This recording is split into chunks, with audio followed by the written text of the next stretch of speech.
Chapter 526. Seeing Yi Li walk out, Feng Zhiao didn't hide anymore and walked out from under the eaves. These years, Yi Li more or less saw who Feng Zhiao's heart was. Looking at Feng Zhiao's usual carefree appearance, she could only sigh in her heart that the heavens were toying with people. In Yi Li's view, although Feng Zhiao was a few years younger than Empress Hua, compared to the sunglasses, Feng Zhiao was definitely more like a good husband. It was a pity that the two were not fated to be together.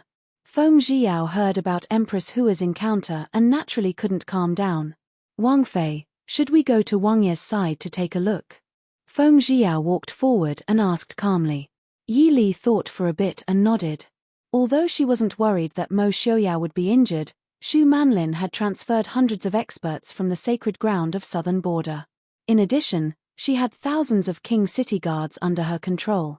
It was still worrying if the result wasn't seen. At this time, Mo Xiaoyao and Xu Qingchen were sitting leisurely in the tallest restaurant in Nanjiao City, leisurely tasting wine.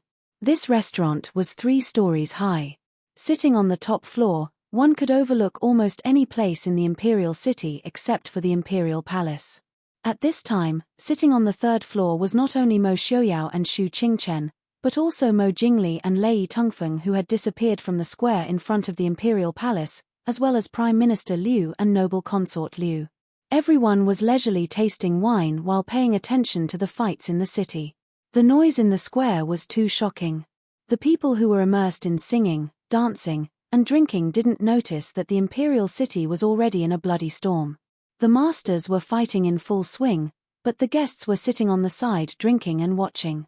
It didn't sound very interesting, but it was the best way to solve the problem at this time. The people on each side had inextricable relationships with the protagonists in this fight. Naturally, they didn't want the other side to get involved. Therefore, they could only drink and watch the show together. At the same time, they could also restrain the other party. Mo Xiaoyao leaned lazily against the window and carelessly played with the wine cup in his hand. He did not even bother to look outside, as though it had nothing to do with him who the Nanjiao royal power would be. Lin Han walked over to Mo Xiaoyao's side and whispered a few words. Mo Xiaoyao, who had originally looked indifferent, immediately perked up. "Princess is fine." Lin Han nodded and said, "Yes, Princess is much better." He said that Prince hasn't gone back yet, so he'll come over to take a look later. Mo Xiaoyao glanced downstairs and said regretfully, "I want to go back quickly, but it seems that I can't. Go and invite Princess Consort to come and sit." Everyone finally understood.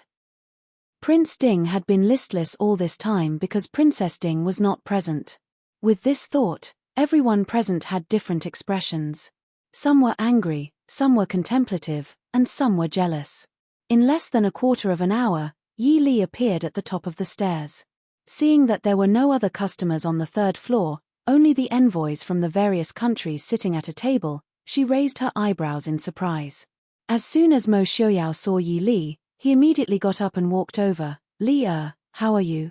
Yi Li nodded and said, "Everything is fine." "Big brother is also here?" Xu Qingchen nodded and pointed out the window. "Li come and take a look." In fact, no matter how high the restaurant was, it was still night time and they couldn't really see anything. Everyone was waiting here motionlessly because they were waiting for the final result and to prevent the other party from interfering. Yi Li casually glanced outside and lost interest. "Big brother, what's going on?"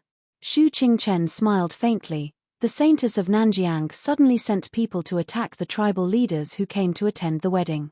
Princess Anshi naturally wanted to ask her for an explanation and then they started fighting. Of course, things were not as simple as Xu Qingchen said. The tribal leaders that Xu Manlin sent people to attack were all supporters of Princess Anshi. Among them were Princess Anshi's in-laws and grandparents. When Princess Anshi received the news and went to help, she intercepted and killed the newlyweds midway.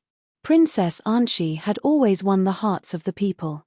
Naturally, she had a large number of loyal subordinates. Therefore, the two sides began to fight without giving way.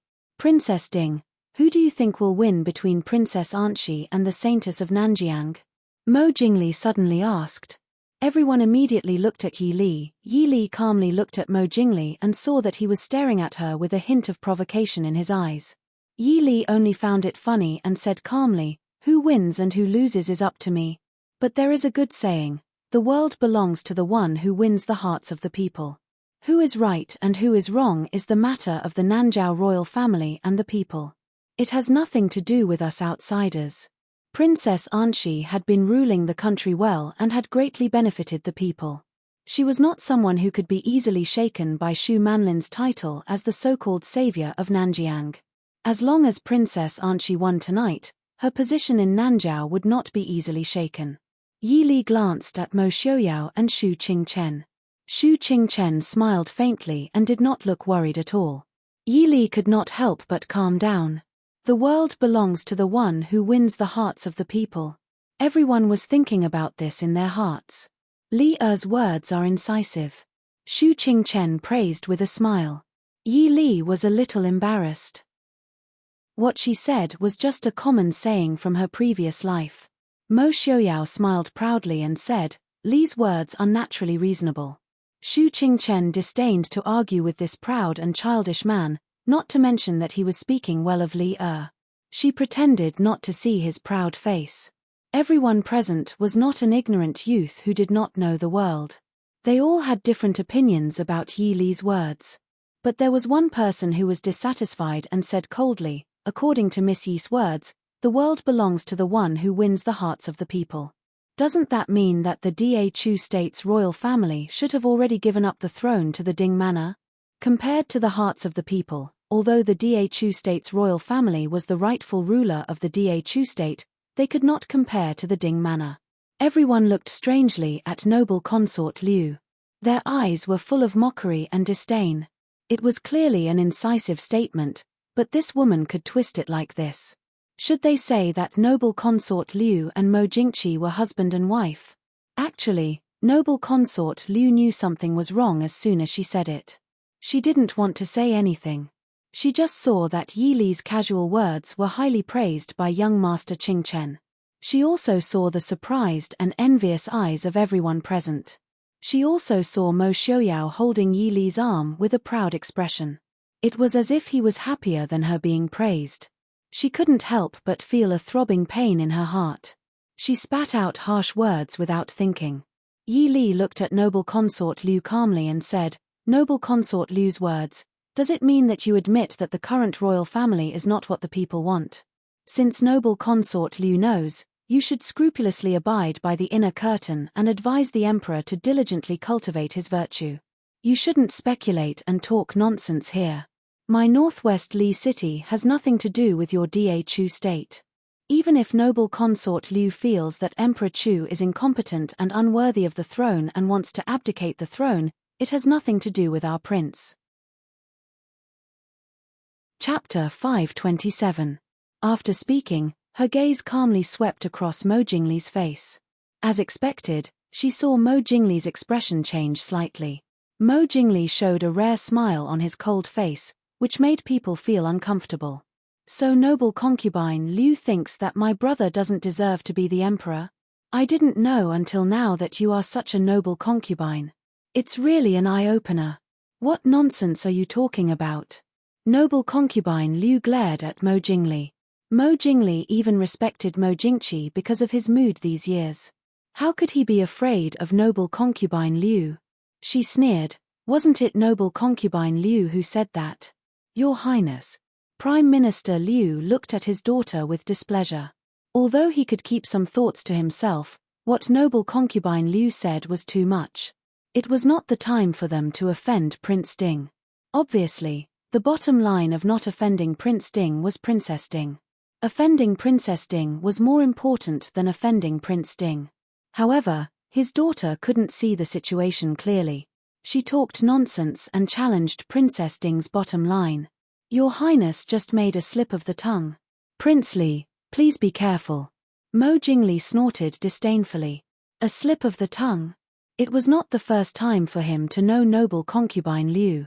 She was always arrogant, as if everyone in the world only deserved to be the dust under her feet.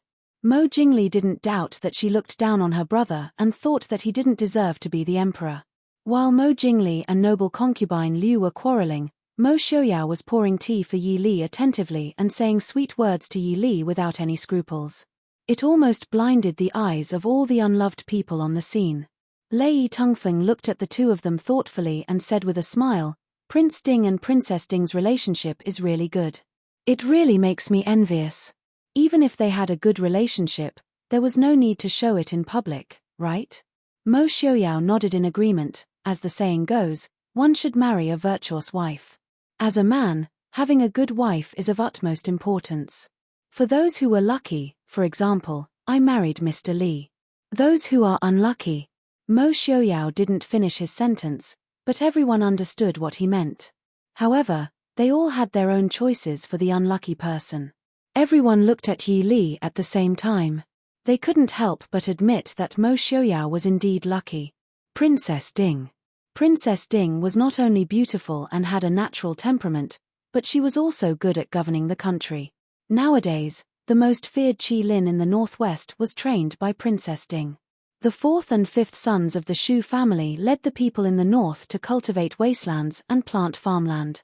It was said that it was Princess Ding's idea to bring the originally barren north to a peaceful and happy life. Even without these, just the fact that Ding Wangfei had Shu Hongyu and Shu Hongyan's two uncles, as well as that fifth brother's cousin, if people knew that the Shu family valued Yi Li this much, it was likely that all the men in the world would fight to marry this beauty. Ever since Mo Xiaoyao and Yi Li got married, Mo Xiaoyao, who was originally living in seclusion in the Prince Ding mansion with a crippled leg and a disfigured face, had managed to rule the northwest in just a few years. He was healthy and even had a son. What kind of luck was this? In this process, Mo Xiaoyao had only paid the price of a head of white hair. More importantly, ever since his hair turned white, Mo Xiaoyao seemed to have become even more dazzling. Even Yi Li blushed at Mo Xiaoyao's shameless words. Her face was as calm as water, but she secretly pinched his waist mercilessly. Mo Xiaoyao's face immediately fell. "Wife," seeing that the two were getting more and more out of hand, Shu Qingchen coughed lightly to remind them that there were still outsiders around. Yi Li was too lazy to pay attention to Mo Xiaoyao's antics. She looked at the place where the fighting was still going on and asked, "Shu Manlin has mobilized the Nanjiao city guards?" Shu Qingchen nodded slightly and smiled. "Li, don't worry. Princess Anshi is not a weak woman who can be bullied." The tribes that came to the wedding this time, including the Pu family and Princess Anshi's grandfather's family, all brought many people. Sitting by the window, Mo Jingli stared at a certain place for a long time. Suddenly, he turned around and shouted at Mo Xiaoyao, "There. Mo Xiaoyao, you didn't keep your word." Mo Xiaoyao lazily leaned his head on Yi Li's shoulder and glanced at Mo Jingli with a puzzled expression. "What do you mean?" Mo Jingli sneered. "You dare say that those people are not from the northwest? Not Qi Lin?" Hearing his words, the others immediately stood up and walked to the window to take a closer look. Sure enough, they saw a group of people cutting through the chaos like a hot knife through butter. Wherever they went, they were invincible. Even in the dark, they could clearly see the astonishing speed at which they were advancing. Even if the enemy was several times stronger than them, they could not stop them at all. Everyone looked at Mo Xiaoyao. Apart from the northwest and Qi Lin, no one else had that kind of fighting power. "Oh, we've been discovered. Li, what should we do?" Mo Xiaoyao did not shirk away. He blinked innocently and looked at Yi Li. Yi Li could not help but smile. It was now dark. Even if Shu Manlin had thousands of people in her hands, if Qi Lin did not want to be discovered, he would not have revealed himself. This was clearly Mo Xiaoyao's intention. Was he supporting Princess Anshi? Mo Jingli said angrily, "Mo Xiaoyao, we agreed that no one could interfere in Nanjiang's affairs. You're clearly breaking the agreement." Mo Xiaoyao scornfully curled his lips. "I did break the agreement. What do you want? Bite me." Clearly reading the meaning of Mo Xiaoyao's expression, Mo Jingli's facial muscles could not help but twitch. Lei Tongfeng still had some sense. He did not intend to interfere in Nanjiang's affairs. Nanjiao and Shilling shared a large area of land. For many years, There had been friction and they could not be friends. Genom of Gojosian already had some plans. If he could not break into the Da Chu state in the short term, then he would start with Nanzhao. Therefore, it did not matter to him who had Nanzhao in their hands. Prince Ding, since we have an agreement, you should give us a reasonable explanation for acting rashly. Lei Tongfeng said politely. Mo Xiaoyao smiled. Explanation? It's nothing. Of course, it's because I promised you before I promised Princess Anshi. Moreover, I did not intend to interfere in Nanjiang's affairs. It's just that Princess Anshi suspected that someone would take advantage of the wedding to cause trouble. She asked I for a few guards to protect the newlyweds and the wedding guests. Princess Anshi and young Master Qingchen are best friends. She is also quite close to Ai's beloved concubine. How can I not agree to such a small matter? Also, I did not give it to you for free. Princess Anshi asked I to lend each guard 5,000 taels of silver. If they were injured or killed in battle, they would have to pay another 500 taels of silver for medical expenses or 10,000 taels of silver as compensation. This is a fair and cost-effective deal. I can do it even if we are not friends. Hearing this, everyone silently vomited blood in their hearts. Yi Li was thoughtful. She did not expect Mo Xiaoyao to have understood the essence of mercenary army.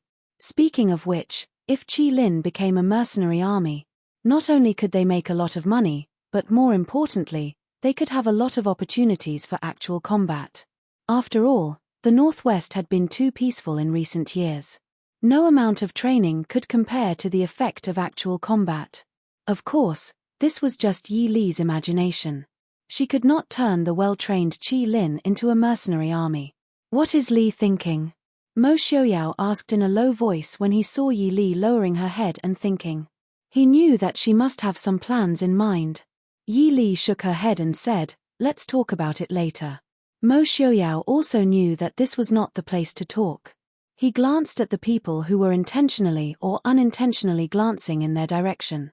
He stood up openly and hugged Yi Li to stand by the window to watch the battle. Yi Li had undergone special training and Mo Xiaoyao had profound skills. The two of them naturally had better night vision than the people present. Looking at the performance of the Qi Lin in the distance, Yi Li nodded with satisfaction. The 5 years of training were not in vain. The Qi Lin members were basically mature and experienced. They could completely carry out different kinds of missions on their own. Mo Xiaoyao pointed in the distance and said, Shu Manlin's people have begun to attack the princess residence. Yi Li frowned and said, at this time, Princess Anshi should not be in the princess residence, right? Mo Xiaoyao smiled and said, of course not. Is she waiting to die in the princess residence at this time? Princess Anshi probably did not expect that her father would give the token to Shu Manlin to mobilize the guards in the city. Facing 7,000 to 8,000 soldiers and hundreds of masters, even with Mo Xiaoyao's support, Qi Lin could only avoid the attack. It was impossible for them to fight head-on. After all, Mo Xiaoyao did not bring many people to Nanjiang. It was impossible for him to mobilize all the forces of the Prince Ding mansion in Nanjiang for Princess Anshi. Li, do you want to guess where Princess Anshi is now? Mo Xiaoyao asked cheerfully. Everyone, except Shu Qingchen, pricked up their ears to listen to the conversation. Yi Li frowned and stared at the scene outside for a long time before slowly saying, to catch the bandits, first catch the leader. Princess Anshi was not in the princess residence at this time. Naturally, she could not fight in the city. Then they could only go find Shu Manlin. Only by getting the token in Shu Manlin's hand could they stop the killing in the city. The guards in Nanzhao City only listened to the chief and did not recognize the person. Without the token, even the king of Nanzhao might not be able to do anything. Where is Shu Manlin? Mo Xiaoyao looked at Yi Li with a smile and said, of course she is in the Nanzhao palace. That woman wants to be the king of Nanzhao so badly. If she is not in the palace, where else can she be? Yi Li frowned slightly.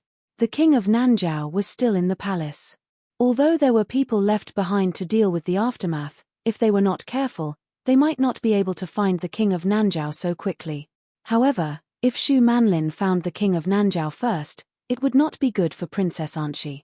Mo Xiaoyao smiled and said, Li, Don't worry. It would be good if the king of Nanjiao knows his place. If he still wants to rely on Shu Manlin, I'm afraid he will be in big trouble. Don't forget to stay by Shu Manlin's side." Yi Li understood. Shu Manlin still had Tan Jiji by her side. He was not someone easy to deal with. If Shu Manlin won, Tan Jiji would never let the king of Nanjiao live. If the king of Nanjiao died, Shu Manlin's position would be unstable. Chapter 528. Yi Li had fallen asleep in Mo Shuyao's arms when Princess Anqi sent someone to invite the distinguished guests into the palace. Although it was a bit depressing that they had to enter the palace to discuss matters instead of going back to rest, no one present would say no. Everyone knew that Princess Anqi was the final winner of this battle. Naturally, everyone present wanted to enter the palace as soon as possible to win more benefits for themselves. Mo Xiuyao wanted to let Yi Li go back to rest, but Yi Li remembered that the king of Nanjiao was still hidden somewhere in the palace, so she decided to enter the palace again. It was still the same hall where the king of Nanjiao had received them, but the people in the hall had changed. Princess Anqi was still wearing her wedding gown with white flowers and blue flowers. However, the gown was stained with dark red blood, which made her look even colder and more murderous under the light. At this time, Princess Anqi was standing in the hall, looking down at Shu Manlin, who was sitting in the middle of the hall in a sorry state. "It's so late. It's really rude of me to invite you into the palace." Princess Anqi nodded to Yi Li, and then apologized to the people who entered the hall. Lei Tongfeng said with a smile, "Don't be so polite, princess. It happened so suddenly tonight. I'm relieved to see that you and your wife are safe." Pu Er stood behind Princess Anqi. There were still some bloodstains on his young face. Obviously, both he and Princess Anqi had gone through a tough battle tonight. Princess Anqi said with a smile, "Thank you for your concern, Crown Prince of Genom King Gojosian."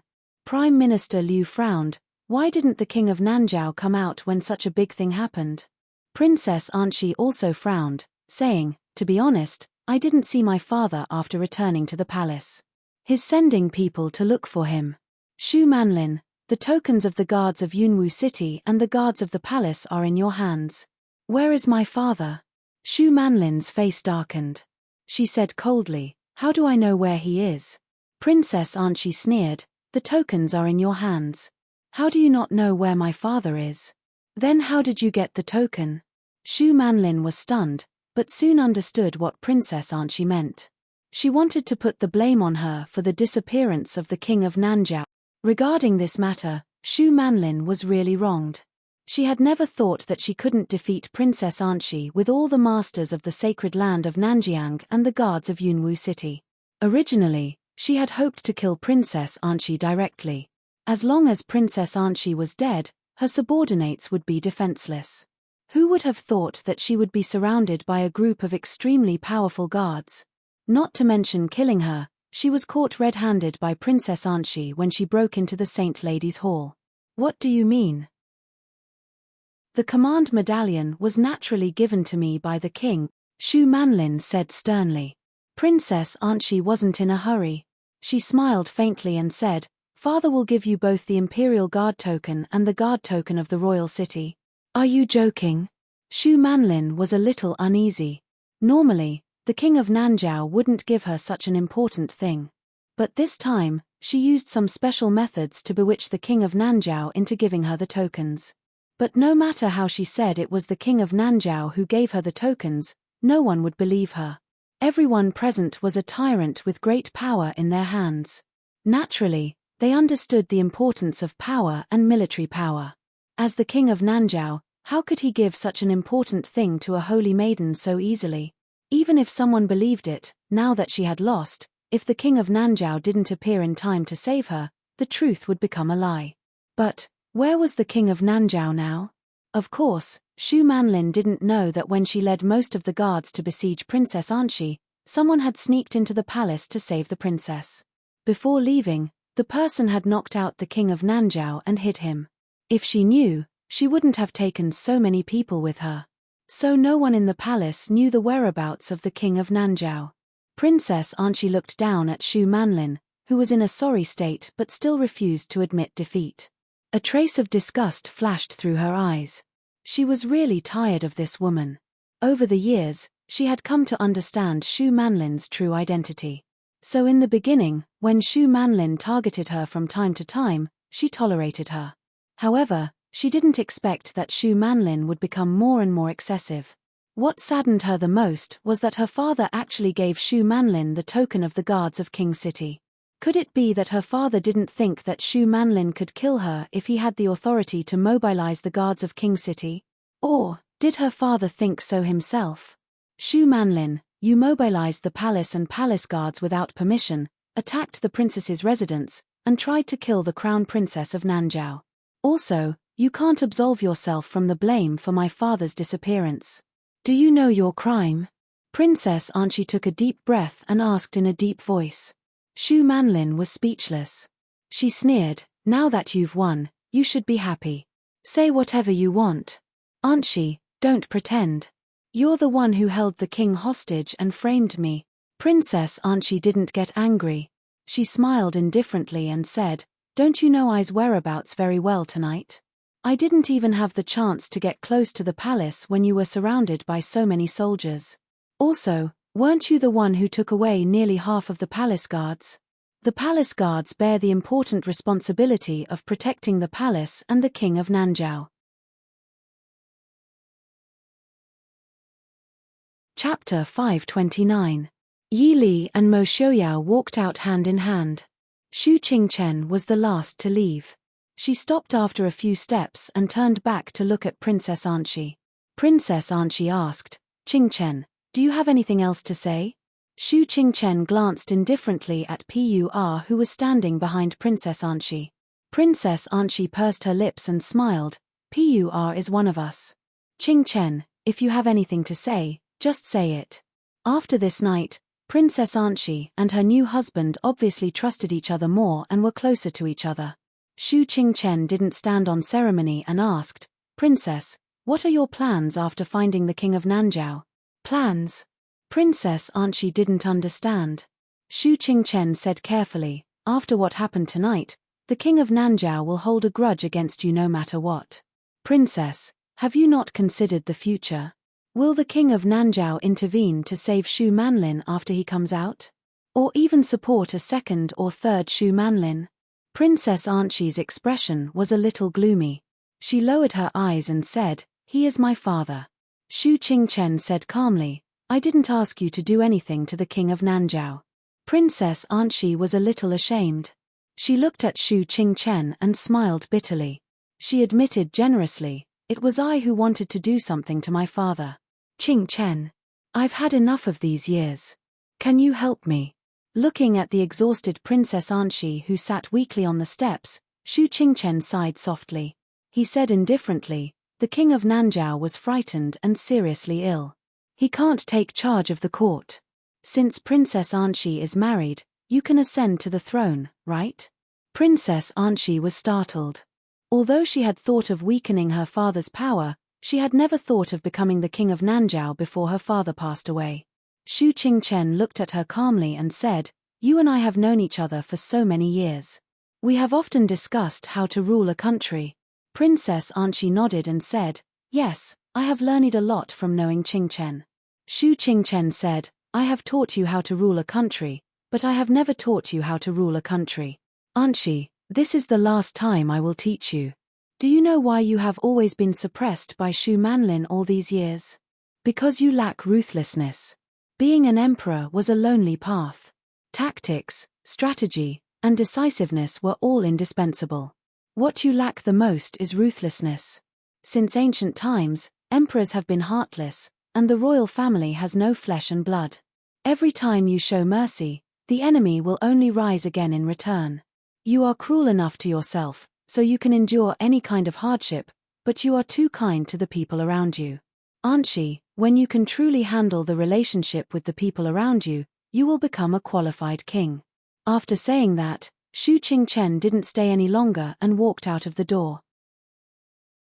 Princess Anchi suddenly asked, what about Prince Ding? Everyone in the world knows that Prince Ding dotes on Princess Consort very much. He also trusts Lady Xu a lot.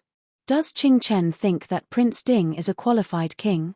Xu Qingchen turned to look at him and smiled faintly. There is no one more suitable than Prince Ding in the world.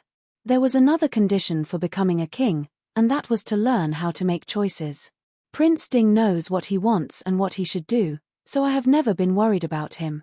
Anshi, King of Nanzhao, take care. Seeing Xu Qingchen turn and leave without any reluctance, Princess Anshi faced the empty hall and felt a chill in her heart. She couldn't help but hold her knees and lower her head as tears fell silently. The sparkling tears fell on her knees and soon soaked her white clothes. Pu walked to Princess Anshi's side and squatted down. Looking at the woman holding her knees and crying silently on the ground, a trace of heartache flashed in his eyes.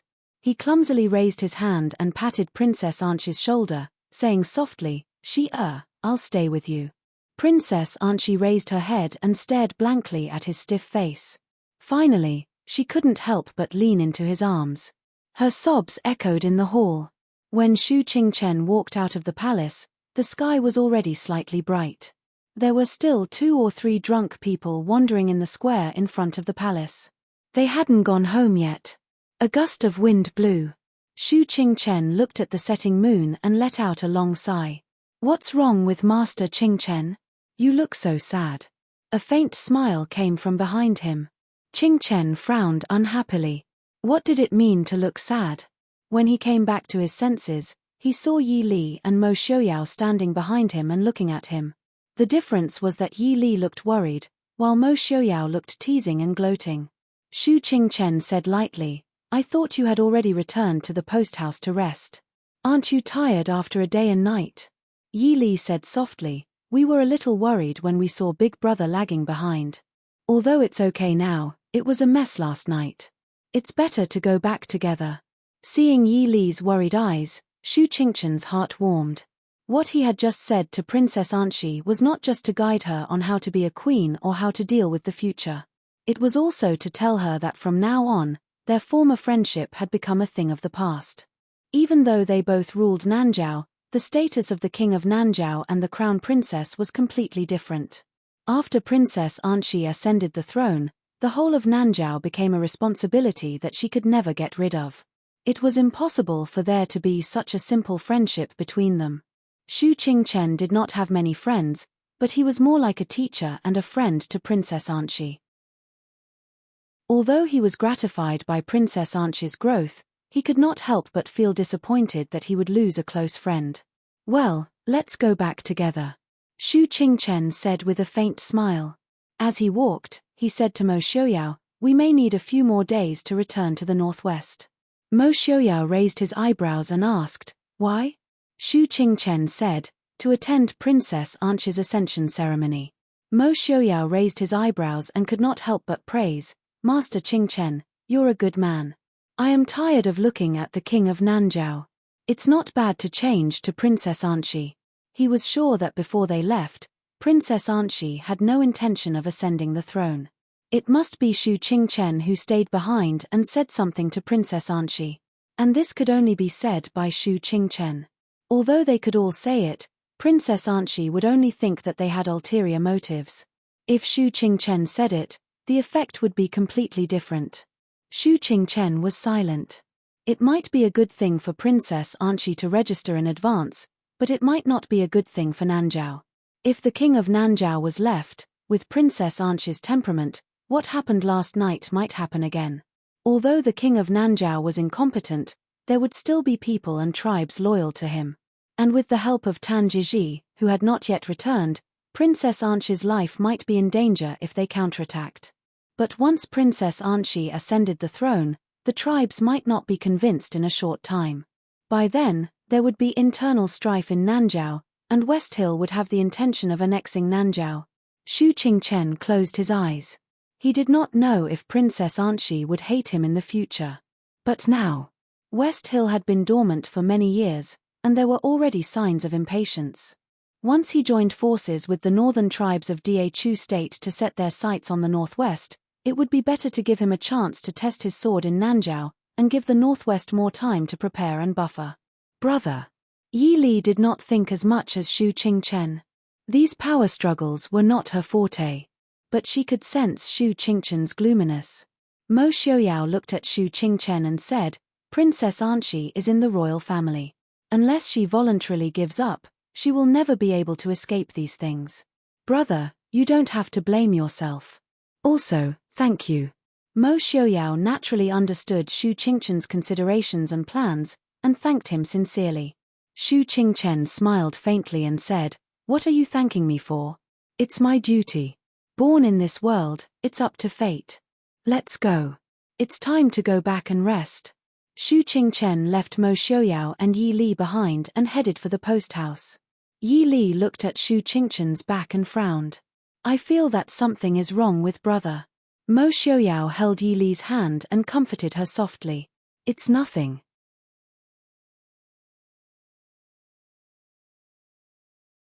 Chapter 530. Mo Xiaoyao finally persuaded Shu Qingchen to stay in Nanzhao to deal with the follow-up matters. Satisfied, he left Nanzhao with Yi Li and began to travel freely. Unlike Yi Li, Mo Xiaoyao did not feel guilty or worried about leaving Shu Qingchen in Nanzhao. In fact, Mo Xiaoyao still thought that young Master Qingchen kept a low profile. In other words, he did not work hard. Young Master Qingchen became famous at a young age. He was once a talent valued by many great scholars. Unfortunately, since he resigned and traveled around, young Master Qingchen's name was more common in rural legends and Jianghu rumors. In the eyes of the world, young Master Qingchen's immortal charm was better than his strategic means. But Mo Xiaoyao knew that Shu Qingchen's ability was not limited to this. At least half of Princess Anshi's achievements today were due to Shu Qingchen. In the past few years, the southwest of Dachu State could be said to be sandwiched between West Hill and Nanzhao. Today's situation could not be achieved without Shu Qingchen's cooperation. Perhaps they had learned the lesson of their predecessors who were in the limelight. The two generations of the Shu family liked to keep a low profile and bide their time. In the development of the Northwest these few years, the Shu family definitely deserved the most credit. But when people talked about it, they would only praise Prince Ding and his princess consort for being wise and rarely mentioned the Shu family. It could be seen that the Shu family had been rather successful. This also made Mo Xiaoyao very helpless. To keep a low profile, it would inevitably limit the performance of their talents. If these people worked hard obediently, how much time could he save to play with Ali? In the post house, Shu Qingchen sat alone behind the desk with his eyes closed. The words Mo Xiaoyao said before leaving still rang in his ears. Brother Qingchen, I dare not guarantee the prosperity of the Shu family, but as long as I am alive and Mo Yuchen is alive, I will guarantee the peace of the Shu family. Mo Xiaoyao rarely called Mo Xiaobao by his full name. Usually, he would just call him Mo Xiaobao. Some people who didn't know the inside story even thought that the little heir of the Prince Ding mansion was called Mo Xiaobao. Therefore, the sincerity and determination in Mo Xiaoyao's words could be seen. It wasn't that the Shu family didn't trust Mo Xiaoyao, but rather, they didn't trust Wang Quan. For this reason, the Shu family had paid a heavy price. Although it wasn't to the point where the entire Shu family was exterminated and their blood flowed like a river, several generations of the Shu family had been suppressed. Many of the family's descendants had failed to achieve their goals and died of depression. Even though his grandfather was a world-renowned scholar, when had he ever truly lived a carefree life? Sometimes, such a blunt knife was even more torturous than a direct cut. Young Master Qingchen. Outside the door, Qin Feng called out in a low voice. What's the matter? Shu Qingchen opened her eyes. Her eyes were calm, without the slightest hint of sleepiness. Qin Feng said, Prime Minister Liu of Dachu State, Noble Consort Liu, requests to see you. Shu Qingchen pondered for a moment and said indifferently, let her in. After a while, Prime Minister Liu came in with Noble Consort Liu, who was dressed in white. Seeing the man in white sitting behind the desk with no intention of moving, Prime Minister Liu's turbid old eyes flashed a trace of jealousy and anger. He couldn't help but envy Shu Qingchen. Young Master Qingchen was famous when he was young. Before he was 30, he had already held great power in his hands.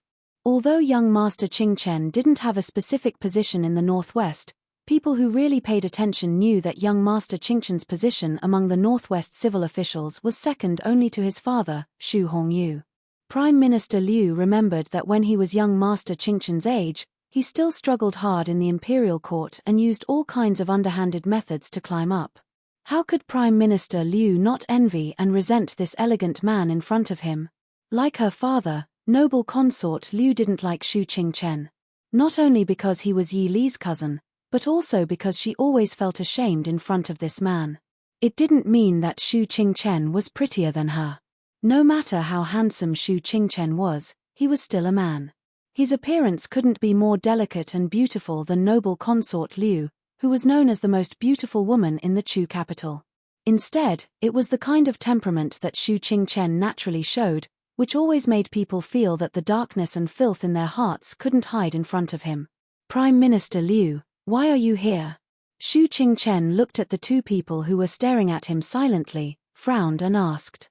Prime Minister Liu came to himself and said, I heard that Prince Ding and the princess have left the Nanzhao kingdom this morning. Xu Qingchen nodded but didn't speak. Prime Minister Liu frowned and said, what do Prince Ding and the princess think about the succession of Princess Anxi? This morning, the news that the king of Nanzhao had been found spread in the palace. However, the king of Nanzhao was injured by the rebels and was too frightened to deal with the state affairs. In a few days, Princess Anxi would ascend the throne as the crown princess and become the new queen of Nanzhao. This kind of news was not a good thing for Great Chu. Princess Anxi and Xu Qingchen had always been close, and had a good relationship with Ding Wangfei. If she ascended the throne, it would only be bad for the Da Chu state. Xu Qingchen said with a faint smile, the prince has given me full authority to deal with this matter. Prime Minister Liu's face changed slightly. You mean that you can represent Prince Ding? Hearing this, Prime Minister Liu complained in his heart. When the emperor attacked the Xu family, he had completely offended the Xu family. Now Prince Ding had given this matter to Xu Qingchen. Even if Xu Qingchen wasn't Princess Anxi's friend, he wouldn't stand on their side. Xu Qingchen said with a faint smile, since the king of Nanzhao can't deal with the state affairs, it's natural for Princess Anxi to ascend the throne as the crown princess. Even if the prince is here, what objection can he have? Prime Minister Liu, you and I just need to wait for Princess Anxi to ascend the throne on an auspicious day. Prime Minister Liu's face turned green and white. He just didn't want Princess Anxi to ascend the throne. Xu Qingchen didn't look at Prime Minister Liu's face. He lowered his eyes and sipped the tea in his cup, hiding the disdain in his eyes. As a prime minister, he thought too highly of himself if he wanted to influence the succession of the throne of Nanzhao. I still have some things to deal with, so I won't keep you company. This meant that he was going to serve tea and see the guest out. Prime Minister Liu's expression changed. Finally, he snorted and left. As soon as Prime Minister Liu left, someone came to report that the Crown Prince of Genom of Gojosian wanted to see him. Xu Qingchen frowned and said, close the door. I won't see any guests today. The guard left to pass the order. Qin Feng sat aside and asked curiously, eldest young master, is it really okay to close the door and not see any guests? Xu Qingchen said with a smile, what's the problem? It's just a matter of talking about those things. When Princess Anxi ascends the throne, they will have nothing to say. Even if people didn't want Princess Anxi, who had a good relationship with the Northwest, to ascend the throne, these people were all envoys, and there were no more than 100 people at most. Could it be that they had the ability to stop it? Xu Qingchen picked up the pen and wrote a few lines. Then he calmly folded the paper and put it in an envelope, handing it to Qin Feng and saying, please send it to Princess Anxi. Qin Feng didn't ask more. He took the letter and turned to go out at once. An hour later, Xu Qingchen's letter was unfolded on Princess Anxi's table.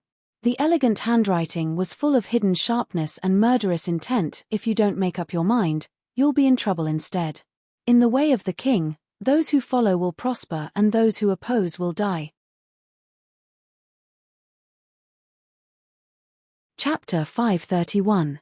After looking at the letter for a long time, Princess Anxi asked, where is Xu Manlin?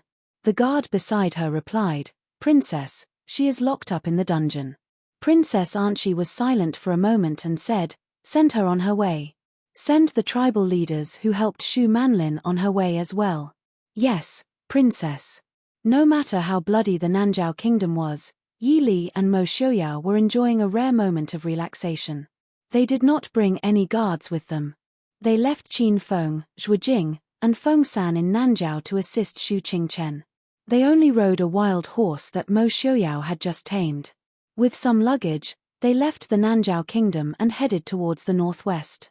In order not to be disturbed along the way, Mo Xiuyao specially dyed his white hair, which he had been used to for several years, to black hair. After changing into ordinary clothes, the two of them really looked like a pair of immortal couples walking in the pugilistic world. Just when everyone thought that Prince Ding and Princess Ding would definitely rush back to the northwest, Mo Xiuyao leisurely took Yi Li through the northwest border of Nanjiao and entered the West Hill. Hundreds of years ago, the West Hill and the Da Chu state were one. So even after hundreds of years, the language and customs of the people of the two countries did not change much. Mo Xiuyao and Yi Li just disguised themselves and sneaked into the West Hill border. They did not arouse any suspicion along the way. The two of them were important figures that involved the entire Northwest. Usually, no matter where they went, they were surrounded by attendants. When had they ever been at ease? This time, the two of them did not bring any guards. They traveled in light carriages and toured the mountains and rivers.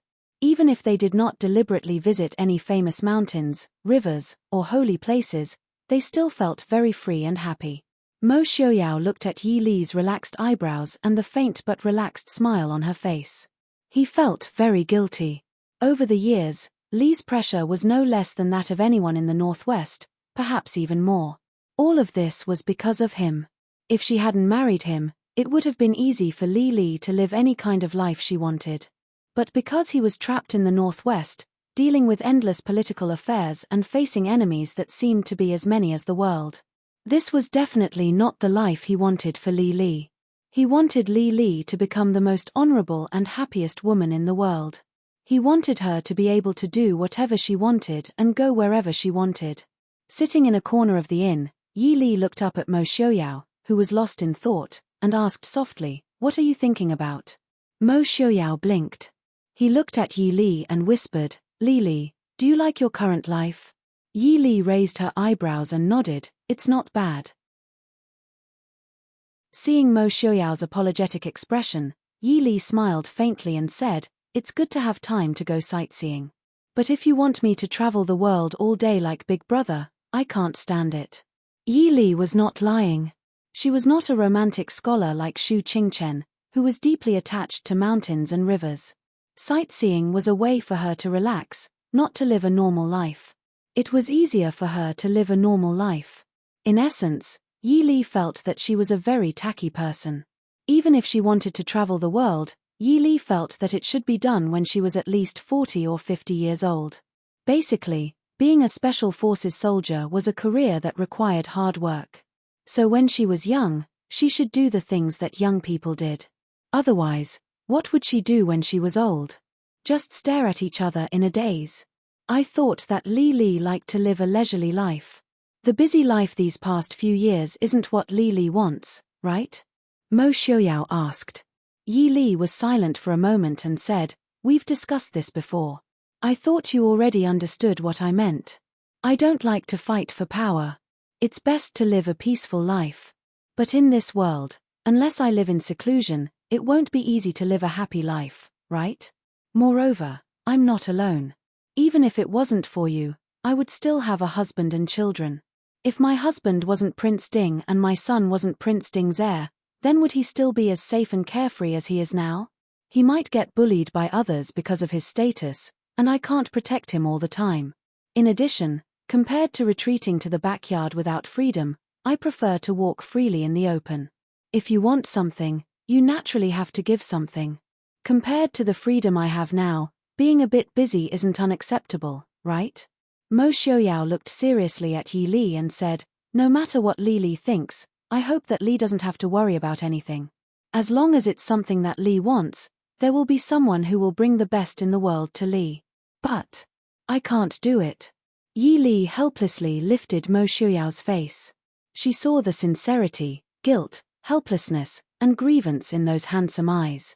She couldn't help but smile and say, "You mean that you want to create a cage made of gold and precious stones to lock me in? Then I'll eat dragon liver and phoenix marrow, wear gold and silver thread, and even use immortal dew to rinse my mouth? Xiuyao, this isn't what I want. What I want is that no matter where you want to go, no matter how high you want to go, you and I will be able to walk side by side. Do you understand? Anything else?" Mo Xiuyao looked at her, as if he was waiting for her to ask for more. Li's request was too difficult for many people, but for Mo Xiuyao, it was too simple. He wanted to give Li the best, everything that she wanted. Even if he didn't have it now, he would get it in the future, and he would steal it for her.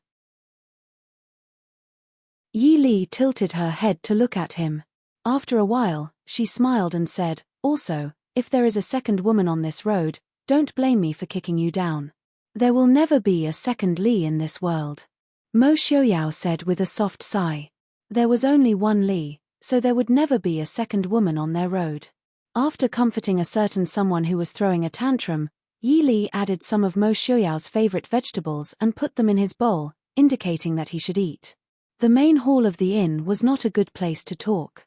Fortunately, the inn was open for business, and there were not many people in the main hall. The two of them sat in the corner, and no one noticed their interaction. While eating, the two of them discussed the journey ahead. A large group of people walked in from the entrance of the inn, each of them carrying a weapon. Just by looking at their clothes, one could tell that they were not ordinary people. The innkeeper quickly went up to greet them, and the main hall became lively. Yi Li frowned and said in a low voice, "Why are there so many Jianghu people in this place?" This was only a small, unknown city in Xiling, and it was rare to see Jianghu people here. Not to mention coming in such a large group like this. Mo Xiuyao muttered to himself and looked at those people for a while before saying, "Speaking of which, this year seems to be the martial arts convention that is held every 9 years. Martial arts convention? To choose the chief of the martial arts world?" Speaking of the martial arts convention, Yi Li's first impression was to become the chief of the martial arts world. Mo Xiuyao laughed in a low voice and said, "Yi Li has never liked to pay attention to Jianghu matters. Where did you hear it from? What chief of the martial arts world? The Jianghu is all about the sects and clans. Who would listen to who? Even if he was the world's #1 martial artist, not everyone would listen to him. If the world's #1 martial artist was a loner, then he would not be able to command some small sects and clans, let alone leading a group of heroes. The chief of the martial arts world was just something imagined in those storybooks. I remember now, Prince seemed to have participated in the martial arts convention 18 years ago. So, this so-called convention is a convention for Jianghu people to compete for rankings?" Yi Li quickly remembered. Mo Xiuyao had obtained the title of one of the world's 4 masters at the martial arts convention 18 years ago. At that time, Mo Xiuyao was only 14 years old. Mo Xiuyao was only in his teens, but he had already experienced the 3rd martial arts convention. Of course, Mo Xiuyao did not participate in the 2nd convention for some reason. Is this convention held in Xiling? Is Xiuyao going? Yi Li smiled and asked, "You didn't participate last time. This time, you might be able to obtain the title of the world's #1 master and go back." Mo Xiuyao shook his head and smiled, "If Yi Li is interested, then let's go take a look. But forget about the #1 master. The #1 master meant that there would be countless people coming to challenge you and defeat you." Mo Xiuyao did not think that he had the time to deal with the endless stream of Jianghu masters. If he had the time, he might as well accompany Yi Li to bully Mo Xiaobao. Yi Li smiled and said, "Speaking of which, Prince and Tower Master Ling seem to have an unfinished battle. Do you think we'll run into Tower Master Ling this time?" Mo Xiuyao frowned. What Yi Li said might really happen. Now that he was healthy and had nothing to do, if he ran into Ling Taihan, he could forget about escaping. Although he also wanted to spar with a master like Ling Taihan, but Ling Taihan might not have the time to pay attention to me, Mo Xiuyao said with a smile. Yi Li did not understand. Was there a better opponent than Mo Xiuyao in this world? Mo Xiaoyao smiled and said, there might not be a better opponent, but, between an opponent and an enemy, which one do you think Ling Taihan will choose first, Li? Enemy. Yi Li frowned.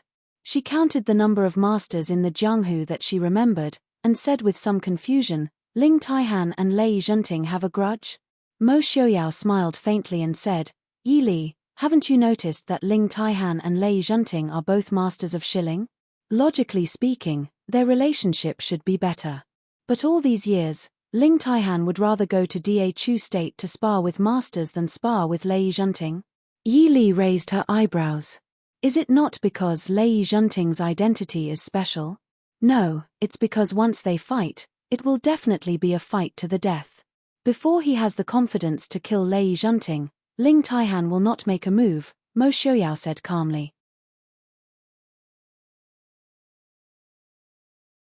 Chapter 532. Excuse me, may I have a table with you?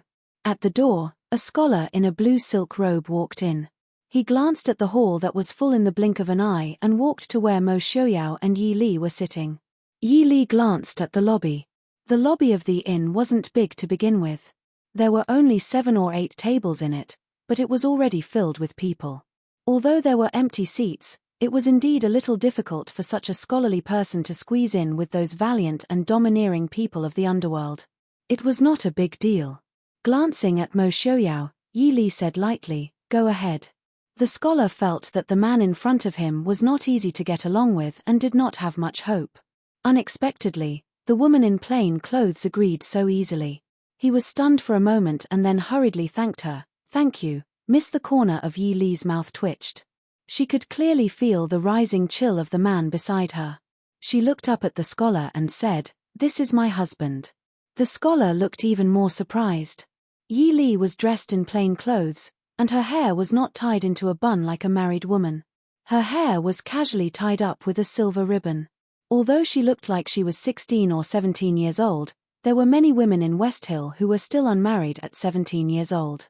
He thought that they were a pair of brother and sister traveling together. He did not expect them to be a couple. I'm really sorry, madam. What's your name? Mo Xiaoyao looked up at him and frowned slightly. After a while, he said lightly, Yi. In just a moment, the awkwardness and guilt on the scholar's face had completely disappeared. He looked at the two of them as if they were old friends who had known each other for many years. Brother Yi and Madam are also here to participate in this year's martial arts assembly? Mo Xiaoyao said calmly, it's not really a participation. We're just here to have fun. The scholar clapped his hands and smiled, that's great. I also want to have fun. Why don't we go together? That's right. I am Ren Qining. This time, Yi Li did not answer. She was indeed not familiar with Jianghu. Other than a few truly famous masters, she did not know of any other strange people. But at least he could see that Ren Qining was definitely not an ordinary scholar. Xiling was different from the Da Chu state. Xiling was not a place filled with Confucian scholars. It was strange for a scholar to appear in such a place. Moreover, he had dragged them to the martial arts convention to join in the fun. Mo Xiaoyao put down his chopsticks and saw that Yi Li had finished eating. He stood up and pulled Yi Li away. He said indifferently, no need. We don't like to be disturbed by outsiders. He didn't care about Ren Qining's expression behind him and pulled Yi Li upstairs to rest. Xiaoyao. In the afternoon, in the inn, Yi Li sat by the half-open window and read a travel book. The warm sunlight shone on her body, making her feel lazy and not want to move. Being hugged from behind, Yi Li put down her book and looked sideways at the man behind her. Achem. Mo Xiaoyao stood behind Yi Li and leisurely looked at the people coming and going on the street below. Yi Li thought for a moment and asked, that Ren Qining is probably not an ordinary person. Mo Xiaoyao lowered his head and gently tidied up the messy hair by her ear. He said softly, he is indeed not simple. But don't worry. There are always strange people in Jianghu. Yi Li should just go and watch the fun. Yi Li asked curiously, how is Ren Qining's martial arts? Yi Li could only see that Ren Qining was not a weak scholar without the strength to truss a chicken, but she could not see the depth of his martial arts. This proved that Ren Qining was better than her in terms of martial arts. Mo Xiaoyao frowned. He thought for a moment and said, in Jianghu, he can at least be ranked in the top 10. Maybe even the top 5. I can't see which family he is from. In the end, Mo Xiaoyao was not a person of Jianghu. When Mo Xiaoyao was 14 years old, he shocked the world with his sword and became one of the 4 masters. After that, he spent most of his time and energy on the battlefield. He only knew the general situation of Jianghu. Yi Li helplessly smiled bitterly and said, "What good luck. Just going out for a walk and we can meet such an expert." Letting Yi Li lean on his body, Mo Xiaoyao looked at her and said with a smile, "Don't mind him. If we ruin the fun for such a small matter, we might as well not go to the martial arts convention. You're not afraid that someone else will take the title of the 4 masters?" Yi Li asked with a smile. Mo Xiaoyao disdainfully snorted and said, "Even if the title of the top 10 masters is taken by someone else, it doesn't change the fact that I's martial arts are higher than theirs. Not to mention, how many people in this world need I to personally take care of them? Whether I am an expert or not is just a matter of playing around when I was young." Yi Li leaned on his chest and sighed. Her heart was filled with sorrow and amusement. The title of an expert that the people of Jianghu scrambled for was nothing more than a joke in Mo Xiaoyao's eyes. She did not know what kind of expression those martial arts experts would have if they knew. "I haven't seen the martial arts convention yet. Let's go see what it's like." Yi Li turned around and said, "Okay, we'll go wherever Li wants to go." Mo Xiaoyao replied. The martial arts convention naturally would not be held in this unknown small town. However, the location was not too far from this small town. It was 200 li away from the small town. It was the 4th largest city in Shilling and Cheng. It was 10 li away from Murong Manor. The next morning, Yi Li and Mo Xiaoyao prepared to leave for Encheng.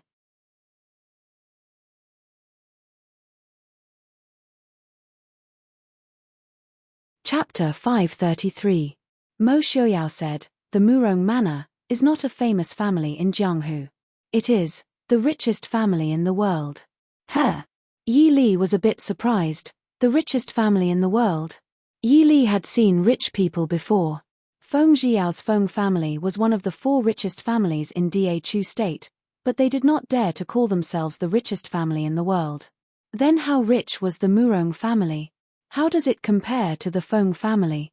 Mo Xiaoyao said, even 5 Feng families may not be able to compare to the Murong family's wealth.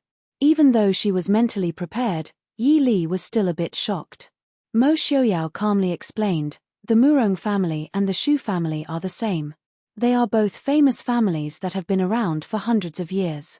However, they are different from the Shu family. The Shu family is a scholarly family, while the Murong family is a business family. Therefore, their status has always been inferior to the Shu family. When Xiling and the Dachu state were still one, the Murong family was already the richest family in the world. Rumor has it that they have 3 mysterious gold veins in their hands. For many years, whether it was the Emperor Xiling's family or even the Dachu state's southern Zhao and northern tribes, they all wanted to obtain these veins, but no one succeeded. Rich enough to rival a country. For such a Murong family to be able to establish themselves in Xiling for so long, they must have something to rely on? Yi Li said. Although the status of merchants was the lowest among scholars, farmers, businessmen. However, when it came to food, clothing, housing, wealth, oil, and salt, how could it be separated from business? Since ancient times, those who were truly rich enough to rival a country did not have a good ending. Mo Xiaoyao said, when Xiling was founded, the Murong family helped. After Xiling was established, the Murong family naturally received great benefits.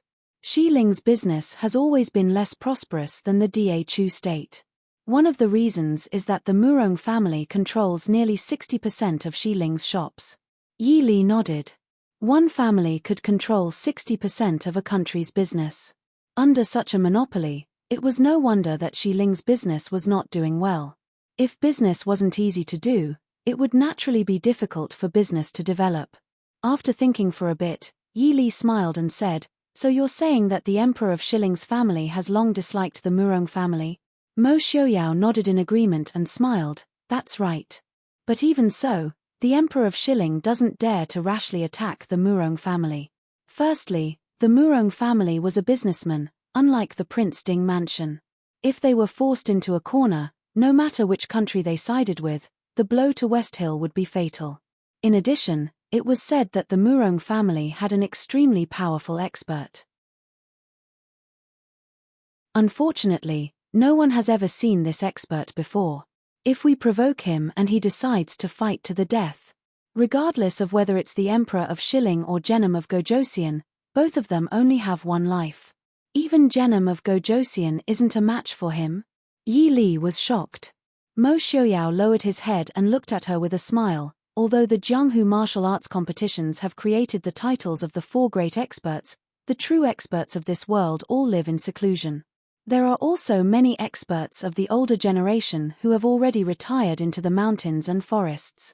But if they truly fight, not to mention martial arts, just based on experience, how can the younger generation compare to them?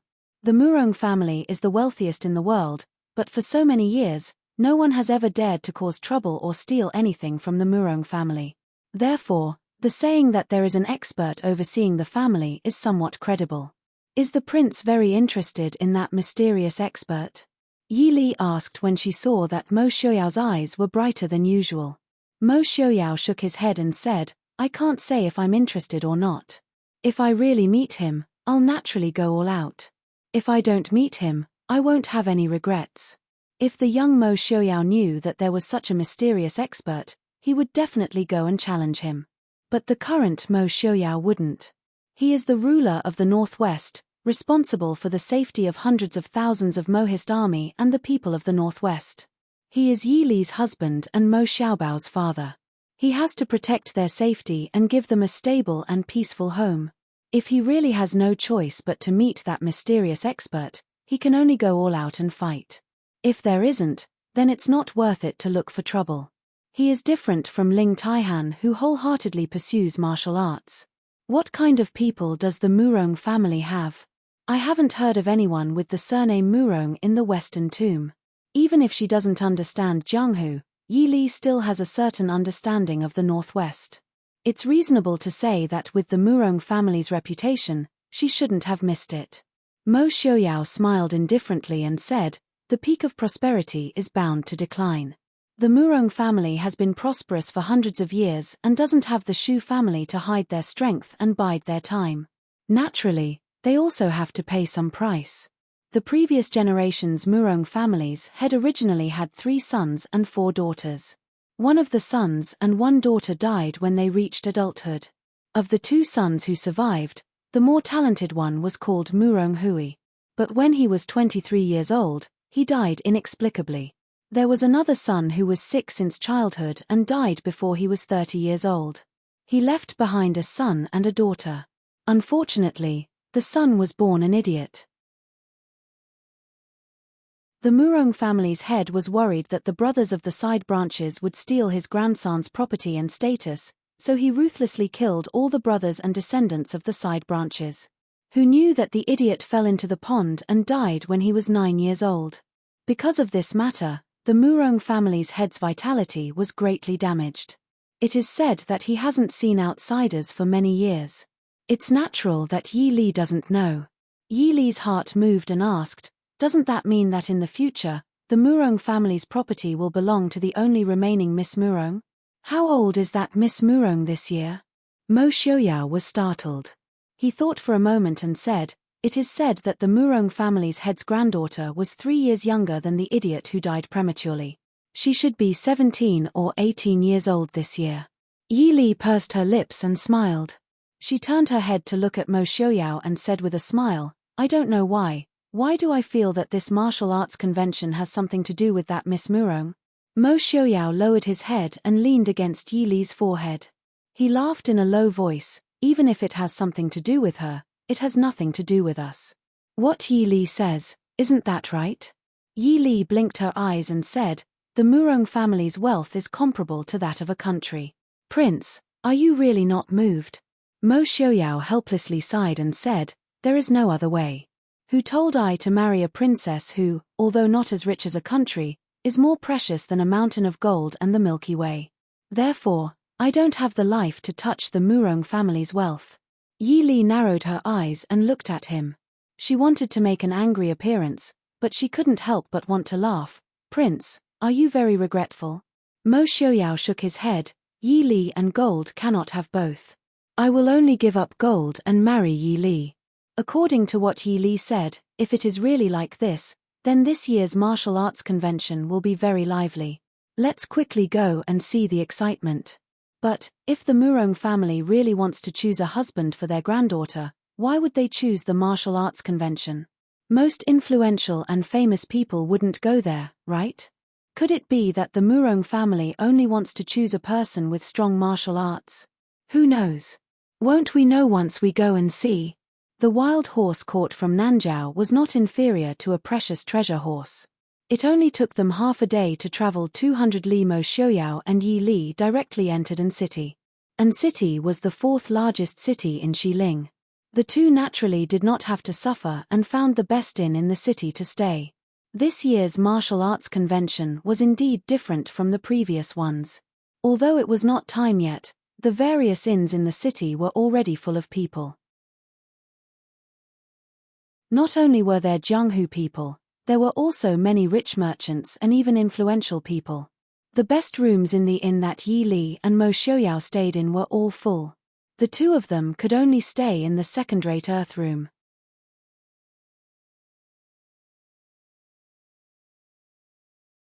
Chapter 534.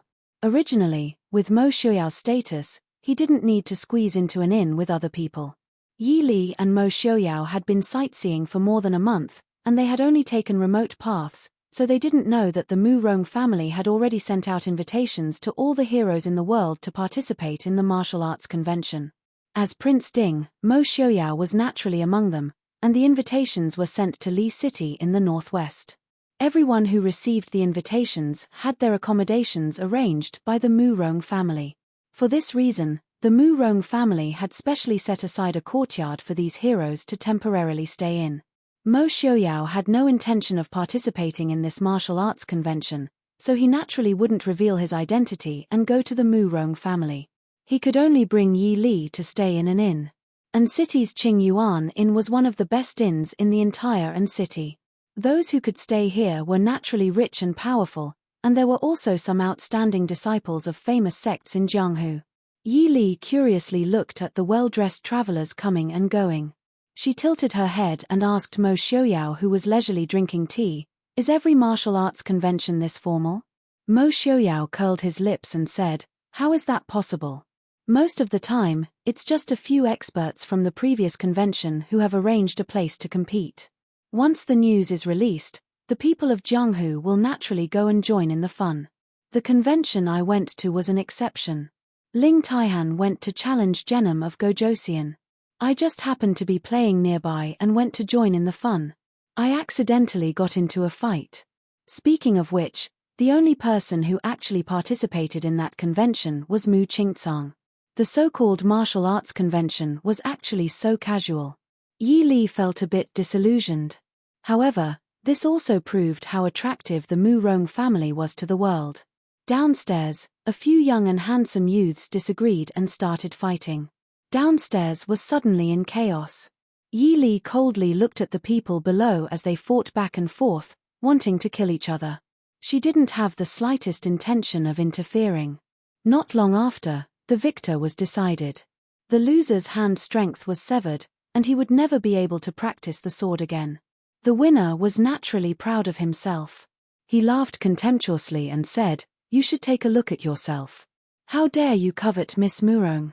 His words immediately made it clear that these people were not here for the so-called martial arts assembly, but for Lady Murong, or rather, for the Murong family.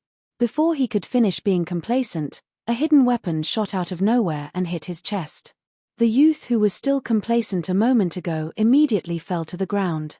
Who would release such an idiot to harm others and themselves?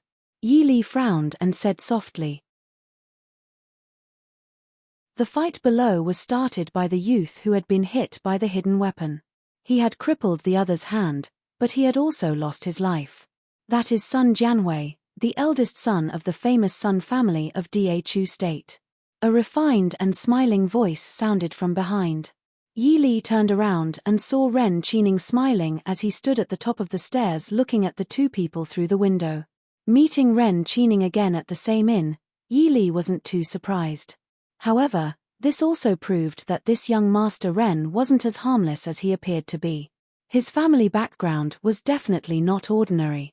However, this wasn't enough to make Mo Xiaoyao and Yi Li take him seriously. To put it bluntly, in this world, other than the imperial family of each country, no one else had the qualifications to make Mo Xiaoyao pay attention to them. Therefore, when he saw Ren Qining, Mo Xiaoyao's attitude was still cold and distant. Young Master Ren was a bit gloomy about this. He had always been high and mighty since he was young. In addition, his warm and gentle appearance made people unconsciously feel close to him. Who would have thought that there would be such a stubborn person? If it wasn't too rude, Ren Qining would have asked Mo Xiaoyao if he had offended him in any way. Yi, are you also here to participate in the martial arts convention? Ren Qining didn't seem to notice Mo Xiaoyao's cold attitude and laughed loudly. His voice wasn't soft, so when he said this, most of the people on the second floor focused their attention on Mo Xiaoyao. Their eyes were filled with vigilance and hostility. After all, not to mention Mo Xiaoyao's hidden identity and martial arts.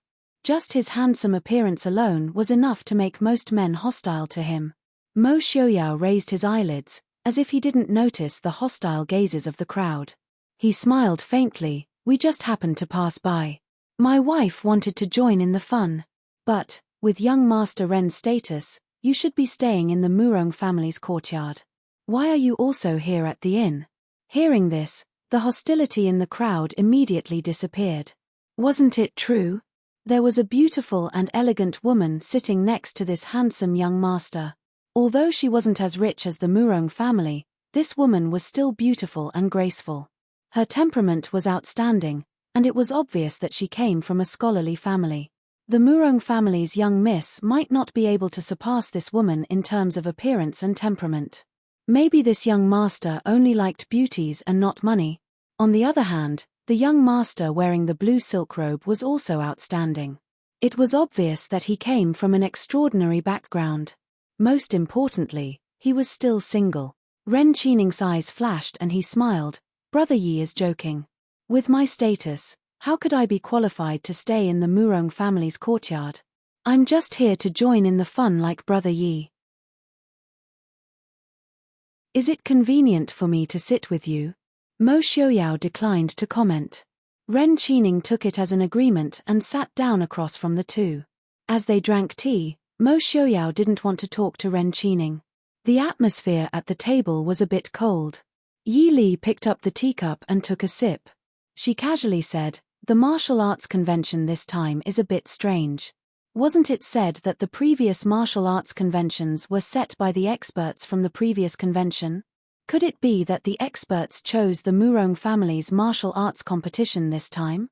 Generally, the experts would choose a more remote and famous mountain. It was said that the most powerful person chose the peak of the snowy mountain in the north of the Western Tomb. That time, the number of participants was the least because many people couldn't even reach the peak of the snowy mountain. Ren Qining smiled and said, Madam, do you know who the top 4 experts in Jianghu are? Yi Li nodded and said, I've heard a little about them. Ren Qining smiled and said, speaking of which, these 4 aren't experts from the previous convention. They are experts from the convention before that. In fact, the previous martial arts convention couldn't be held at all. Yi Li asked curiously, what do you mean? Ren Qining said, during the previous martial arts convention, Prince Ding couldn't participate because of his injury. Pavilion Master Ling of the Yangwang Chamber also couldn't participate because of Prince Ding's absence. The Genom King of Gojosian of Western Tomb was busy with state affairs, so Mu Qingcang was the only expert in that convention. However, none of the people who went to challenge Mu Qingcang could beat him or even tie with him.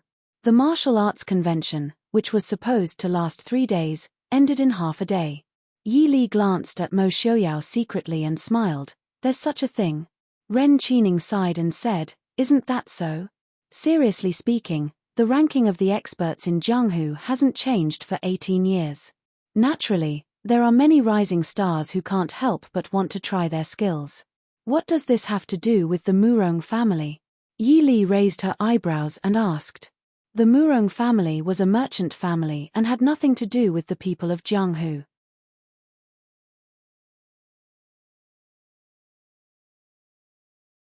Chapter 535. Ren Qining smiled and said, Madam may not know, but there is a legend in the Murong family that there is a mysterious master, the number one master in the world 50 years ago, Murong Xiong. Yi Li did not hide her confusion.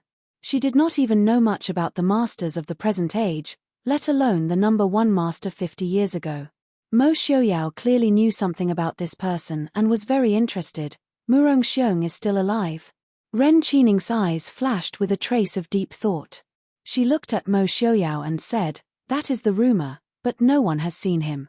This martial arts convention was convened in the name of Murong Xiong. It is said that the martial arts in Jianghu are in decline. Senior Murong wants to see the younger masters of the world, maybe he wants to accept a disciple.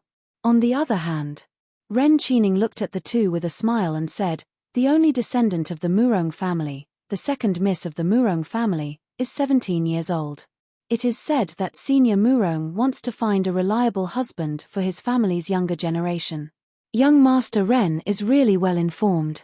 Mo Xiaoyao heard the news he wanted and his attitude immediately returned to its previous indifference. Ren Qining also knew that she had said too much. She smiled faintly and did not say anything. Why are they here? Yi Li glanced at the crowd on the street below and frowned. Mo Xiaoyao raised his head and looked down. There were a few familiar faces in the crowd. Mo Jingli, Lei Tongfeng, and most importantly, Xu Qingchen. Ren Qining naturally saw a few outstanding people in the crowd. She raised her eyebrows and said, Madam knows them. Yi Li shook her head and said, I can't say I know them. I have met young Master Qingchen a few times. There is also Genom of Gojosian, I have seen him in Nanjiao. Young Master Ren doesn't know them? These people were definitely the most famous young talents in the world. It would be too fake to say that she did not know them. Ren Qining smiled and said, this one has seen young Master Lei and Prince Li a few times, but this is the first time I have seen young Master Qingchen. He is indeed an extremely elegant person. It was no wonder he saw them here. They had all attended Princess Anqi's wedding and coronation ceremony in Nanjiao. They must have come directly to the Martial Arts Circle Assembly. It was just that. Prince Ding and Princess Consort had returned to the northwest in advance. Would they come? If Prince Ding also comes, then this year's Martial Arts Society Assembly will be really lively. Young Master Qingchen is not a martial artist. Yi Li said. Ren Qining smiled and said, this is not a serious martial arts assembly. With young Master Qingchen's reputation, even if he has no strength to truss a chicken, he is still much stronger than ordinary masters. But I'm afraid that young Master Qingchen may not fancy the young lady of the Murong family.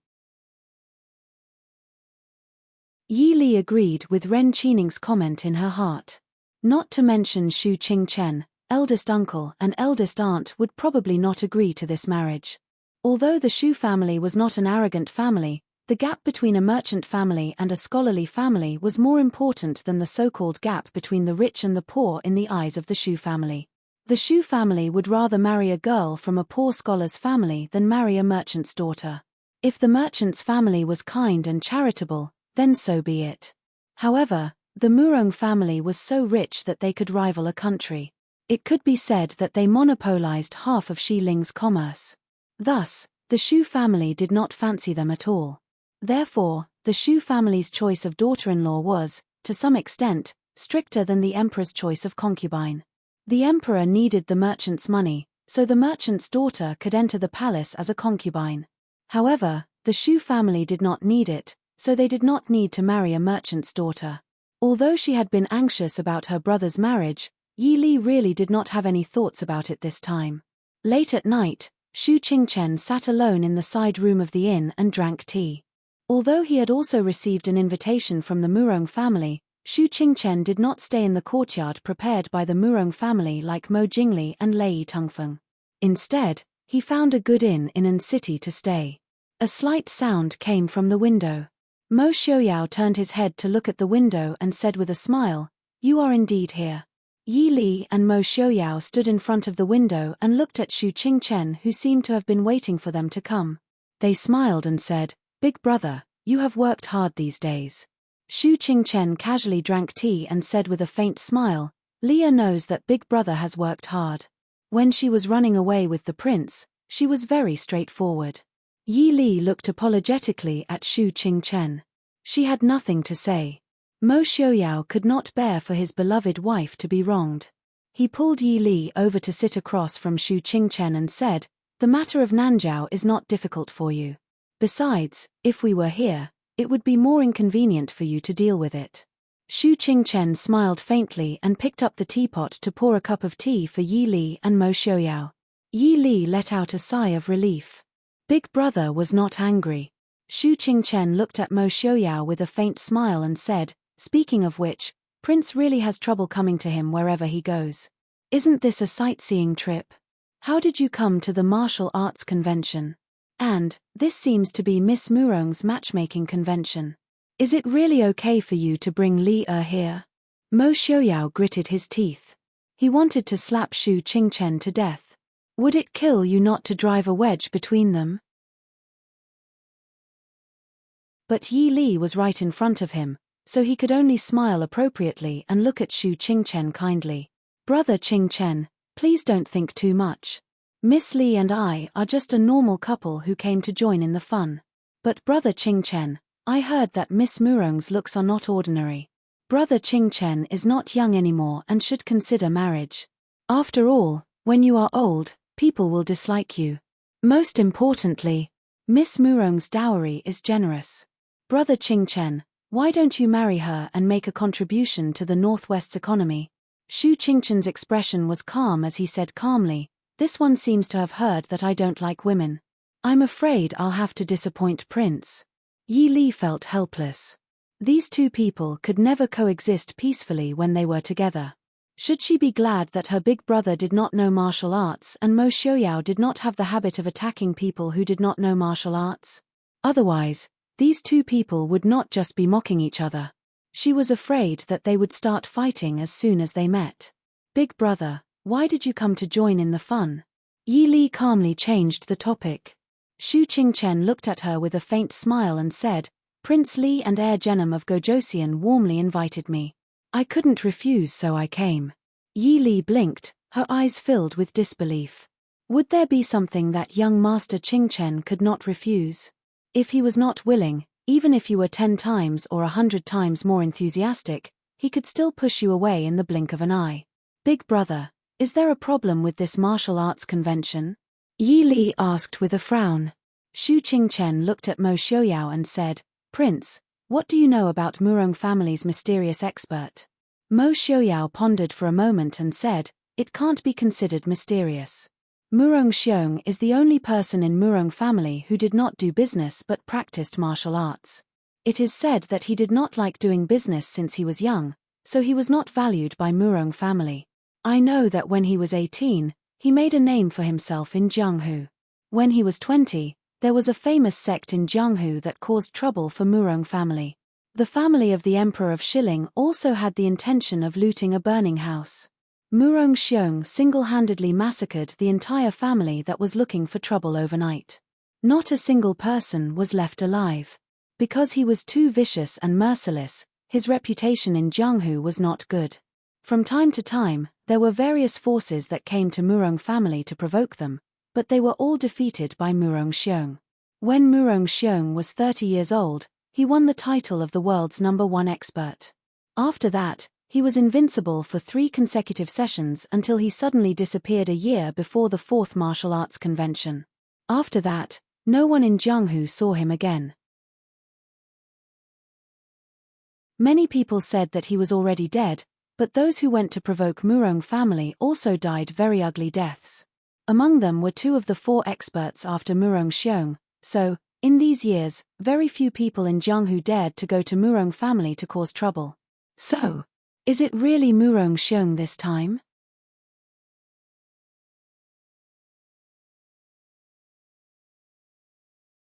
Chapter 536. Shu Qingchen nodded and took out a glittering golden invitation, placing it in front of the two. Murong Xiong's name was written on the invitation. Mo Xiaoyao took the invitation and looked at it for a long time. He frowned and said, Murong Xiong is the uncle of the current Murong family's head. He should be at least 80 years old. What is he trying to do by jumping out at this time? Who knows? Maybe it's just as everyone guessed. He wants to find a suitable husband for Miss Murong so that the Murong family doesn't have a successor. Shu Qingchen didn't care much about this.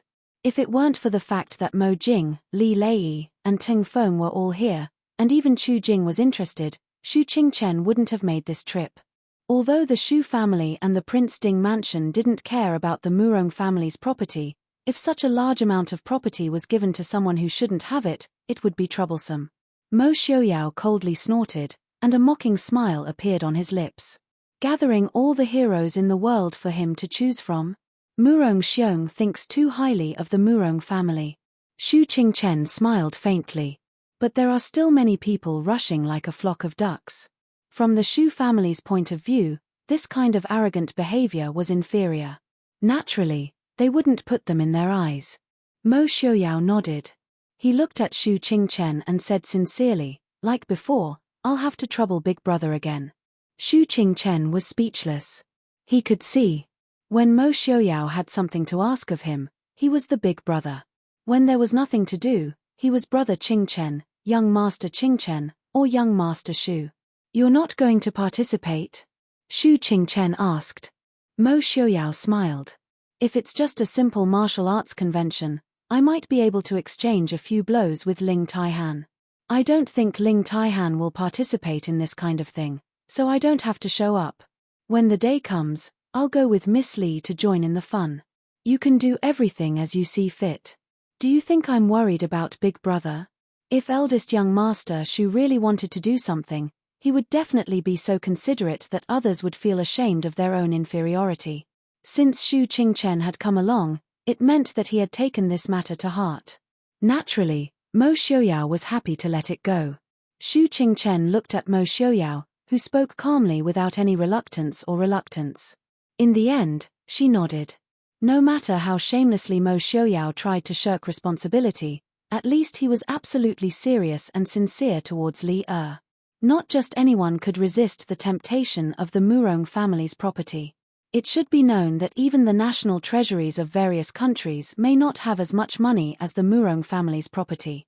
What did it mean to be as rich as a country? The Murong family is the one with real wealth that can rival a country.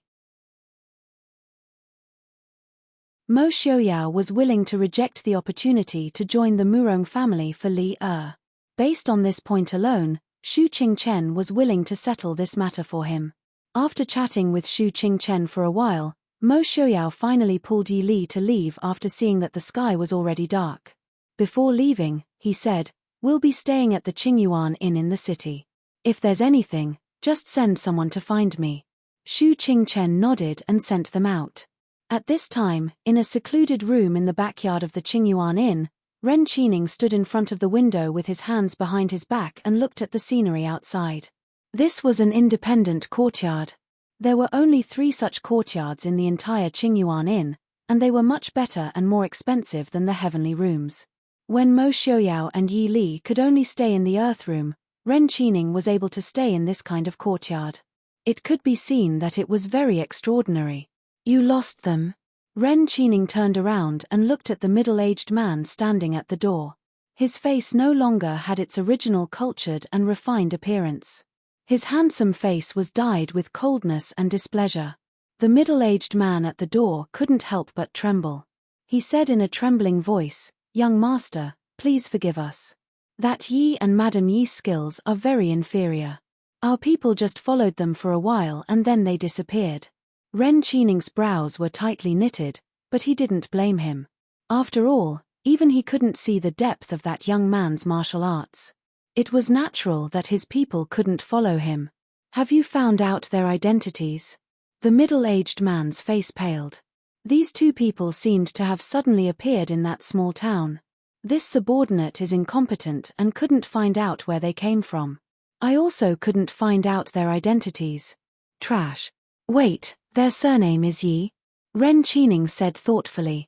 The middle-aged man carefully asked, "Young master, have you thought of something?" Ren Qining said in a low voice, "I remember that Prince Ding's princess consort is also surnamed Yi. In this world, there weren't many people who had that kind of martial arts at this age, so he couldn't help but be suspicious." The middle-aged man hesitated and said, "Prince Ding has a head of white hair, and these two people's appearance seems to be slightly different from the Prince Ding and Princess Ding we got. Also, this subordinate received news that Prince Ding and Princess Ding have indeed reneged on their promise to go to Glass City." Ren Qining's eyes flashed with a trace of disappointment. That man and woman really weren't Prince Ding and his wife. Then when did such a couple appear in the martial arts world? Most importantly, why did they appear at this time? Go and investigate again. We must find out their identities before the martial arts convention. Ren Qining said. This subordinate obeys.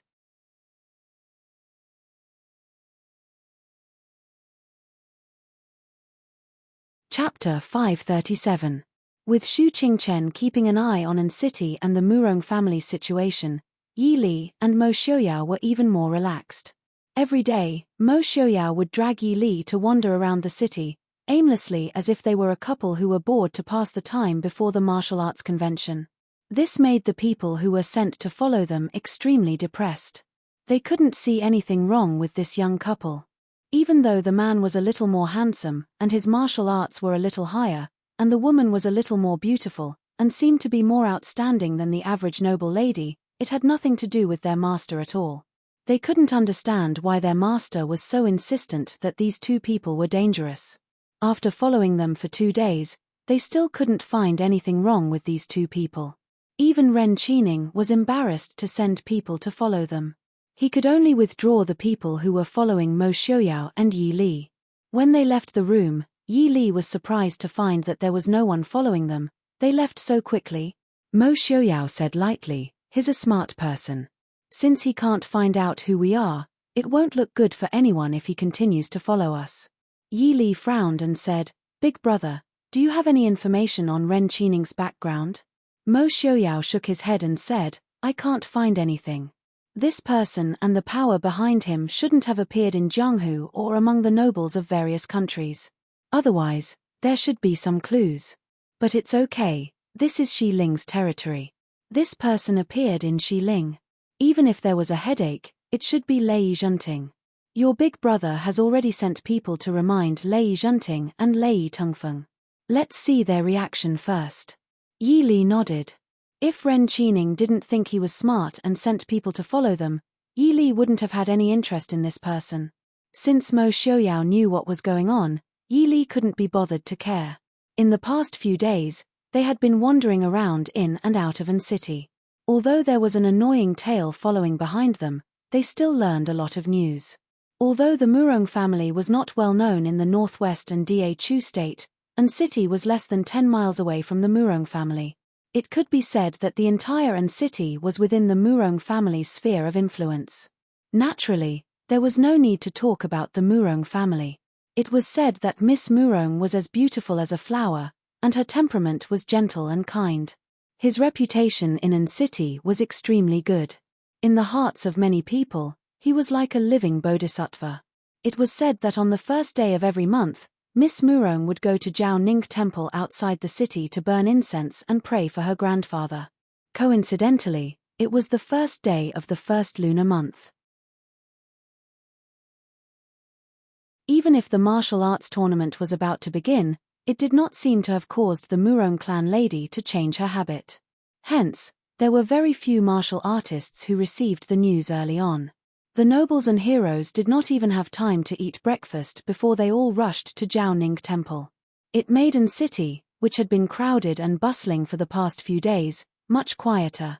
Since Mo Xiuyao and Yi Li had come to join in on the fun, they naturally could not avoid going to Jiaoning Temple to join in on the grand occasion. After the two of them finished their breakfast, they leisurely made their way out of the city. When they arrived at Jiao Ning Temple, they saw that it was filled with people. If outsiders who were unaware of the situation were to see this, they would definitely marvel at the flourishing incense in Jiao Ning Temple. Although there were too many people, fortunately, Jiao Ning Temple itself was still a place worth visiting. Especially the secluded mountain behind the temple, the scenery was picturesque. The people who had come all crowded in front of the temple, wanting to see Miss Murong's beautiful face. At this time, the back of the temple was especially quiet and free. Mo Xiaoyao and Yi Li held hands as they strolled along the small path in the back of the temple. The faint noise from the distance made the back of the temple seem even more deserted. Thinking of the people who were eagerly waiting, Yi Li could not help but chuckle softly. Mo Xiaoyao lowered his head to look at her. What is Miss Li laughing about? Yi Li raised her head to look at his expression. She held back her laughter and said, I'm wondering if Mo Jingli and Lei Tongfeng are among those people. Also, if Prince is also waiting with those people, what would happen? Mo Xiaoyao gave a displeased snort. Master Prince Ding had been arrogant his entire life. It had always been others who were eagerly waiting for him. When had he ever waited for others? Other than Miss Li, who else in this world is worth waiting for? Yi Li helplessly rolled her eyes. She felt somewhat immune to Prince Mo's sweet words. As they chatted, Mo Xiaoyao's gaze focused. He raised his head to look ahead. Then he picked up Yi Li's doppelganger and walked up the small path to land on an old tree covered in green vines. Mo Xiaoyao's actions did not shock Yi Li. She leaned in Mo Xiaoyao's arms and looked in the direction he was looking. A while later, she heard the clear sounds of conversation. A group of people slowly walked down the mountain. Yi Li looked around. There were more than 10 strong men and women holding swords and sabers. They were protecting a young girl in a light purple robe. Beside her were 6 young girls in green robes dressed as maids and 2 mamas. With a glance, Yi Li could see that the purple robe the young girl wore was the water cloud satin, the head of the 3 treasures of Nanjiao. The gauze covering the robe was hibiscus muslin. The people of Nanjiao considered blue and white to be the noblest. Therefore, the water cloud satin of the 3 treasures of Nanjiao was more simple in color and did not produce dark purple. Thus, this water cloud satin was not a tribute from Nanjiao. Other than Nanjiao, no one else in the world could make such high-quality satin as the water cloud satin. Therefore, this purple water cloud satin could only be made by themselves. In other words, someone had long grasped the most precious secret of Nanjiao. Once they produced large amounts of water cloud satin, it would be a great fortune. But the world had never heard of any place outside of Nanjiao that had water cloud satin. Then it was likely that they did not care about this business. Looking at the young girl's jade hairpins, pearls, and gems, they were all of the highest quality. Her attire was something that even an imperial princess would not have, much less a commoner. Without even thinking about it, Yi Li had already guessed who the girl who was being protected in the middle of the crowd was. Miss, there are many people outside the mountain gates. Let's go out the side door, the mamas beside the young girl in purple suggested softly. While there were not many people here, that was because those people thought that Miss had not come yet. They did not know that they had already gone up the mountain before dawn. If they went out the main door now, they would probably disturb Miss. The young girl in purple smiled faintly and said, Mamas Su, don't worry. Those people are all heroes of the world who came to participate in the martial arts convention. Presumably, they would not be so ignorant of the rules. That's right. Miss is right. Those people can't wait to curry favor with Miss. Who would dare to offend Miss? The maid beside the young girl in purple smiled and said, Family head and granduncle said that they would choose the most outstanding man in the world to be Miss's husband. They also want to let those people know that our Miss is not only the Miss of the richest family, but also a great beauty capable of causing the downfall of a city. What nonsense are you saying? Be careful that Grandpa will discipline you when we go back. The young girl in purple reprimanded. The pair of watery eyes that were exposed outside the light purple veil carried a faint smile. Clearly, she did not have any intention of blaming. The maid knew that her Miss was always kind and was not afraid. She giggled and said, Miss is the kindest. She would not let Master punish Lu Er. The young girl in purple sighed softly and said, "Forget it. Quickly go back so that Grandpa and Grand-uncle won't worry."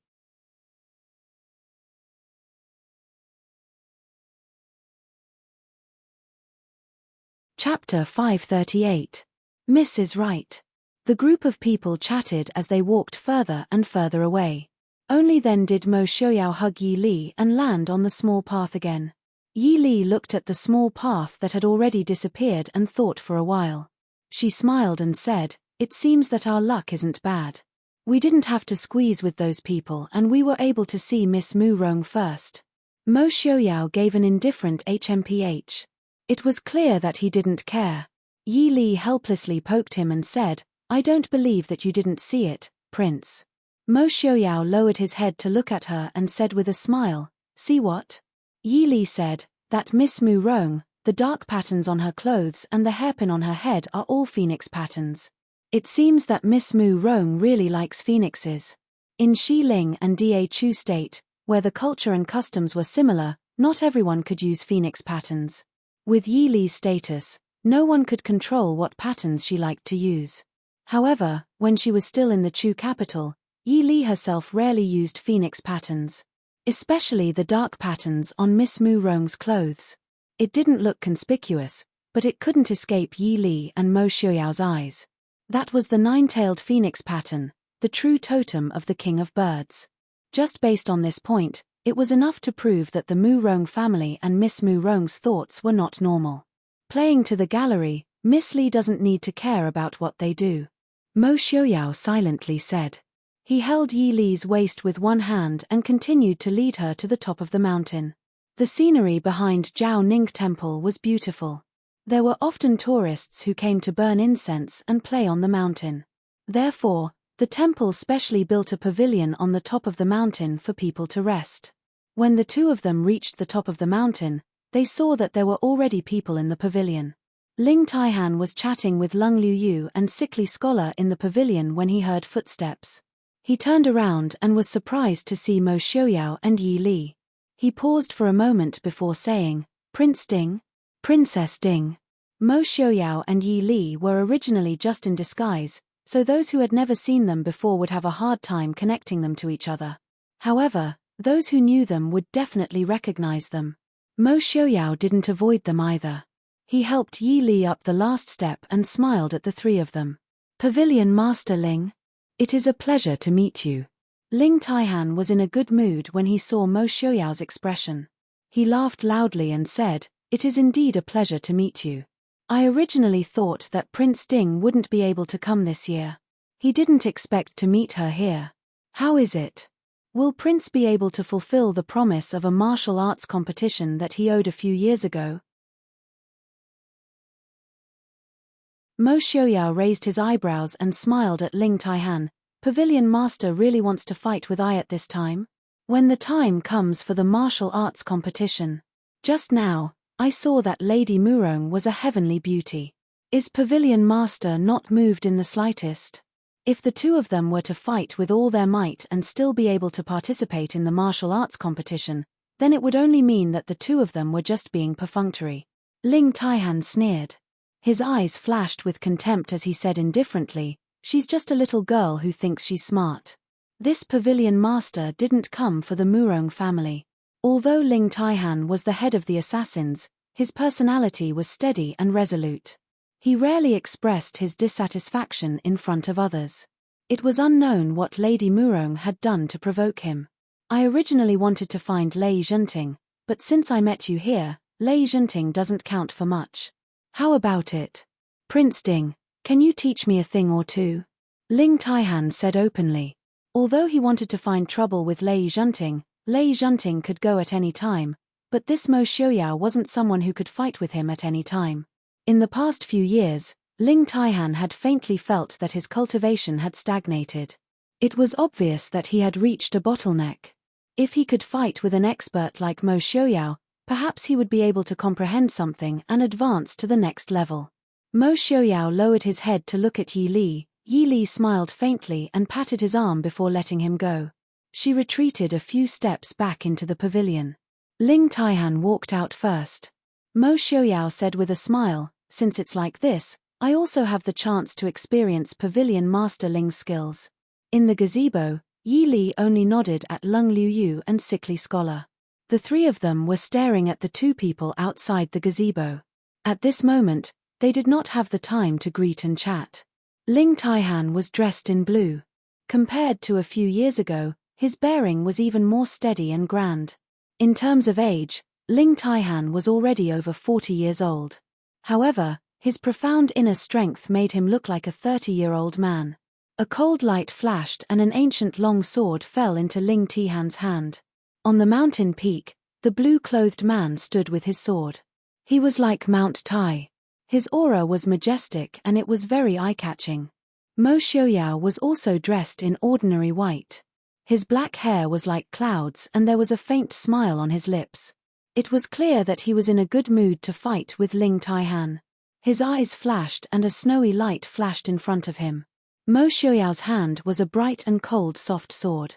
Different from Ling Taihan's ancient bronze heavy sword, Mo Xiaoyao's soft sword was as thin as a cicada's wing. With a flick of his wrist, the blade trembled in the air. Neither of the two made the first move. They just stood there and stared at each other. Her clothes and hair fluttered around her even though there was no wind. The three people in the pavilion all held their breaths and stared at the two people standing there. The two of them could vaguely feel the pressure from the energy that was gradually forming around them. After an unknown amount of time, the two suddenly rose from the ground at the same time and turned into countless shadows that flashed through the air. Yi Li could not help but widen her eyes to see the process of the two fighting. But all she could see were blue and white shadows. Yi Li knew that it was not that they had really turned into shadows, but that their speed was simply too fast. With her eyesight and the palace, she could not see their movements clearly. At this moment, Yi Li understood one thing. With her abilities, she might be able to deal with normal experts. But if she really faced top experts like Mo Xiaoyao and Ling Taihan, it was far from enough. Her heart hurt slightly. Yi Li could not help but frown. A hand was placed on her shoulder. Yi Li reflexively wanted to fight back. But she heard Lung Liuyue's faint voice. "Don't force yourself." Yi Li turned her head and looked over. Lung Liuyu and Sickly Scholar were no longer staring at the two people fighting. Instead, she glanced at him from time to time. Lung Liuyu was fine, but Sickly Scholar's face, which had recovered a lot after recuperating for a few years, had turned pale again. Lung Liuyu looked at her and explained seriously. "When true top experts fight, there is too much difference between us. There is no benefit in watching. There is also the possibility of cultivation deviation. In the past, Mo Xiaoyao and Genom of Gojosian had fought before. But that was not considered to be true. Both sides had held back. But this time, Ling Taihan and Mo Xiaoyao both used their strongest powers to face their opponents. Under their full strength, the qi and battle intent formed between the two of them was enough to cause people with shallow cultivation or unstable temperament to suffer from internal injuries. Yi Li's temperament could be considered to be one of the top 10 in the world, but her inner strength cultivation had started too late. At most, she could only be compared to Sickly Scholar. Even compared to Lung Liuyu, she was still lacking by quite a bit. Just now, she had focused all her energy on watching Mo Xiaoyao and Ling Taihan's moves. If Lung Liuyu had not stopped her, she would have suffered internal injuries. Yi Li naturally thanked Lung Liuyu for her good intentions. She glanced at the two people fighting and sighed softly in her heart. Seeing Mo Xiaoyao and Ling Taihan's level of cultivation, it was not that she was not envious. It was just that they had started too late. And practicing martial arts, especially internal energy, had to be practiced from a young age. In novels, people who had obtained miraculous pills and strange secret manuals to become experts were still stories. Lung Liuyu seemed to have a good impression of Yi Li. Seeing her frown, she said softly, "There is no harm in watching. Just don't force it. Prince Ding and Big Brother know their limits. They will not really injure each other."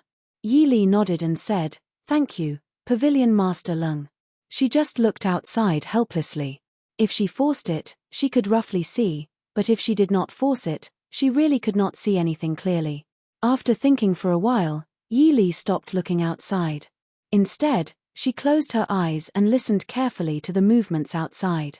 Lung Liuyu saw this and her cold eyes changed to a faint trace of admiration.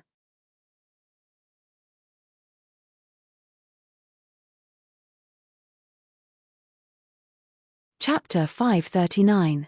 In the fight, the two swords would occasionally collide, creating dazzling sparks.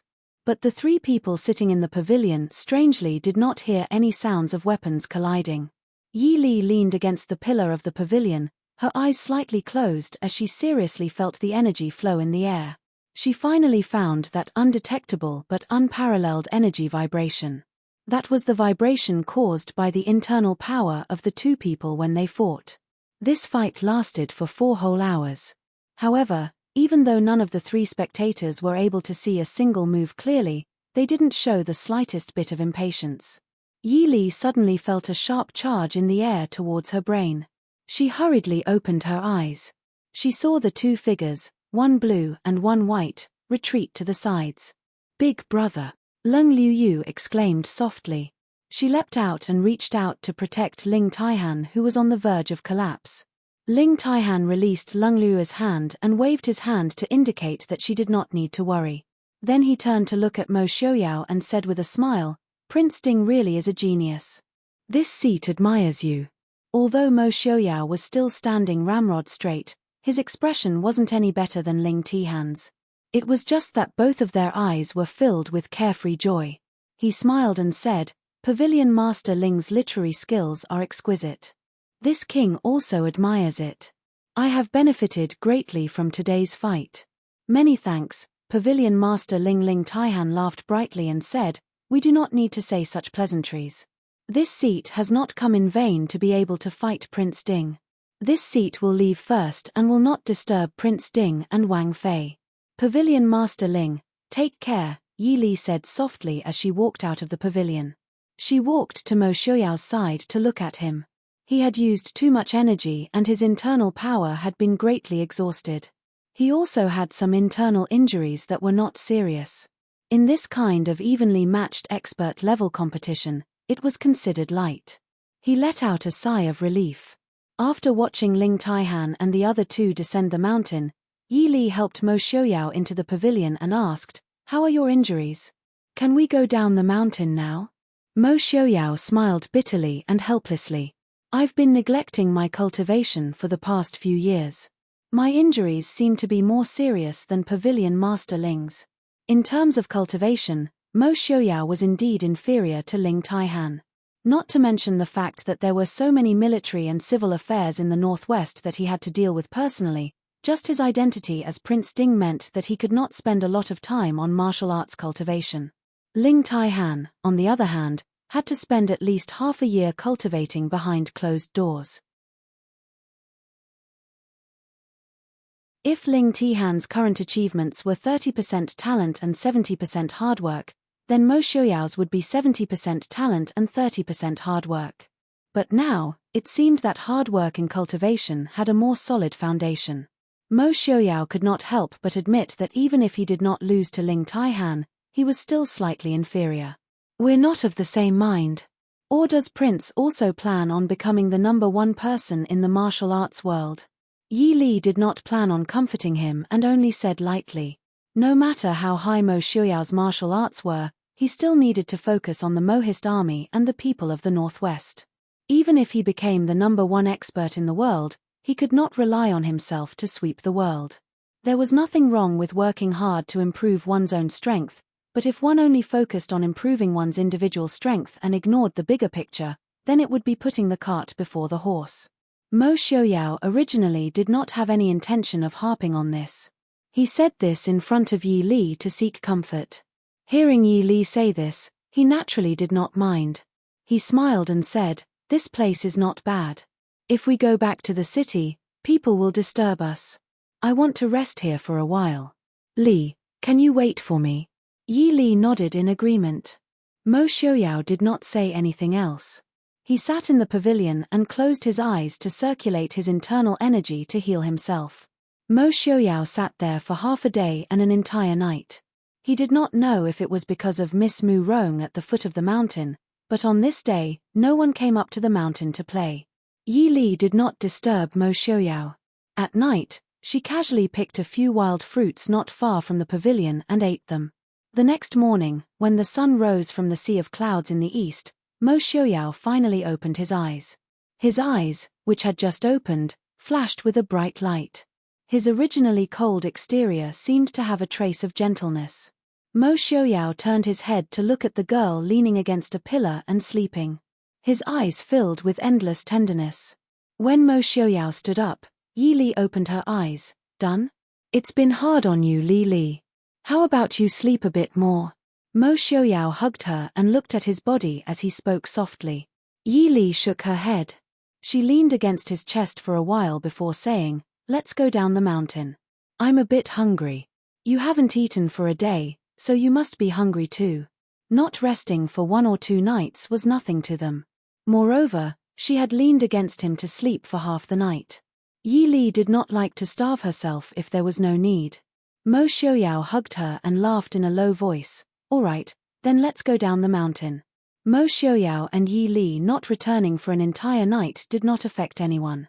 Ren Qi-ning did notice, but he had many things to do. Naturally, he did not have time to ask about the whereabouts of these 2 people whose identities he did not even know yet. So when the city gates opened early in the morning, Mo Xiaoyao and Yi Li strolled back to the inn in the capital without attracting anyone's attention. The 2 sat in the main hall of the inn and ordered breakfast. As they ate, they listened to the people who were also eating talk about what happened at Jiaoning Temple yesterday. Miss Murong's grand appearance at Jiaoning Temple naturally attracted the attention of countless people. It was said that at the entrance of the temple, a sudden breeze blew off Miss Murong's veil. The beauty of the woman under the veil was peerless, causing many heroes of Jianghu to be intoxicated. A perfectly good Buddhist holy land was suddenly filled with charm and gentleness. Yi Li listened with interest. She tilted her head and asked Mo Xiaoyao, "Is Miss Murong really that peerless?" She had also seen Miss Murong. Although only her eyes could be seen because of the veil, Yi Li felt that at least that pair of eyes could not compare to Su Zui's, concubine Liu's, or even Yaoji's. Under that pair of eyes, Yi Li felt that even if Miss Murong really was a beauty, it would not be to the point of being peerless. Mo Xiaoyao indifferently said, "It's only SOSO." Yi Li tilted her head and looked at him. She smiled and said, "Prince has high standards." In this world, Mo Xiaoyao had seen almost all of the women who were famous for their beauty. It was no wonder that he did not like Miss Murong. Mo Xiaoyao looked at Yi Li with a smile that was not a smile and softly said, "I naturally have high standards. Otherwise, how could I have such a good wife like Miss Li?" Yi Li curled her lips. Did he choose her? But after all these years, Yi Li also understood that if Mo Xiaoyao really did not want to marry her, there were many ways to stop this marriage. Then I still have to thank Prince for thinking so highly of me. Wife, you don't have to be so polite. This husband also has to thank wife for not disliking me. These 2 people were not easy to deal with. If they did not want to marry her, don't even mention that it was a marriage arranged by Mo Jingqi. Even if it was the Heavenly Emperor, they would still be able to make it disappear. What is Miss Murong's intention? Yi Li frowned and asked in a low voice. It just so happened that the wind blew off the veil at the entrance of the temple. This kind of inexplicable coincidence really made people speechless. Only those who had used the veil knew how much wind was needed to blow it off.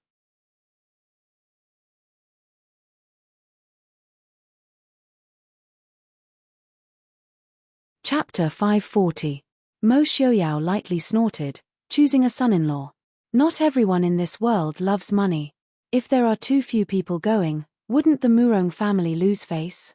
When the time comes, the noble young masters who come forward to compete will also feel embarrassed. Yi Li raised her eyebrows.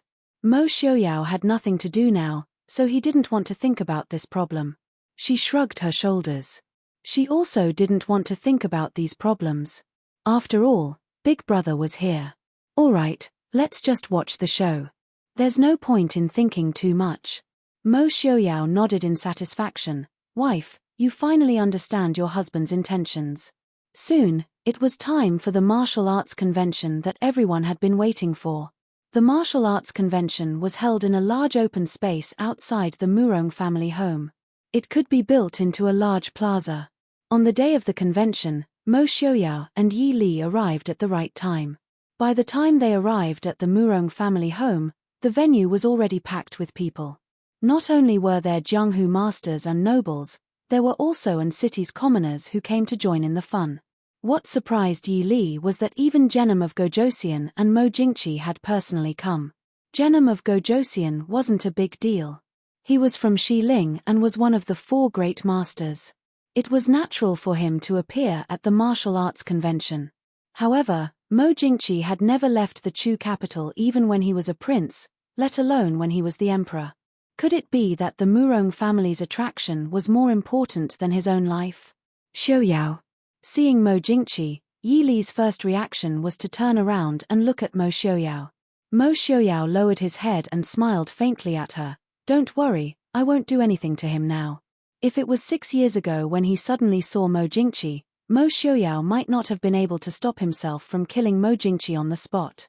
But 6 years later, the deep-rooted hatred was still there, but the impulse had gradually disappeared. He would not let Mo Jingqi die so easily. He wanted him to beg for death. Seeing that Mo Xiaoyao was very calm, Yi Li felt reassured and continued to size him up. Only now did she realize that the people by Mo Jingqi's side were all top-notch experts. Although they couldn't compare to Mo Xiaoyao and the others, any one of them would definitely be a famous figure in Jianghu. This made Yi Li wonder if Mo Jingqi had mobilized all the experts he could from Da Chu State's royal family. Although Mo Jingqi and his brother were both very annoying, in comparison, Mo Jingli's courage was at least a little better than his older brother, the emperor. At the very front, there were many tables and chairs. On the tables were fresh seasonal fruits that had been specially bought from the south of Da Chu State. These seats were naturally reserved for people with status and fame. Mo Xiaoyao and Yi Li were just a pair of unknown husband and wife.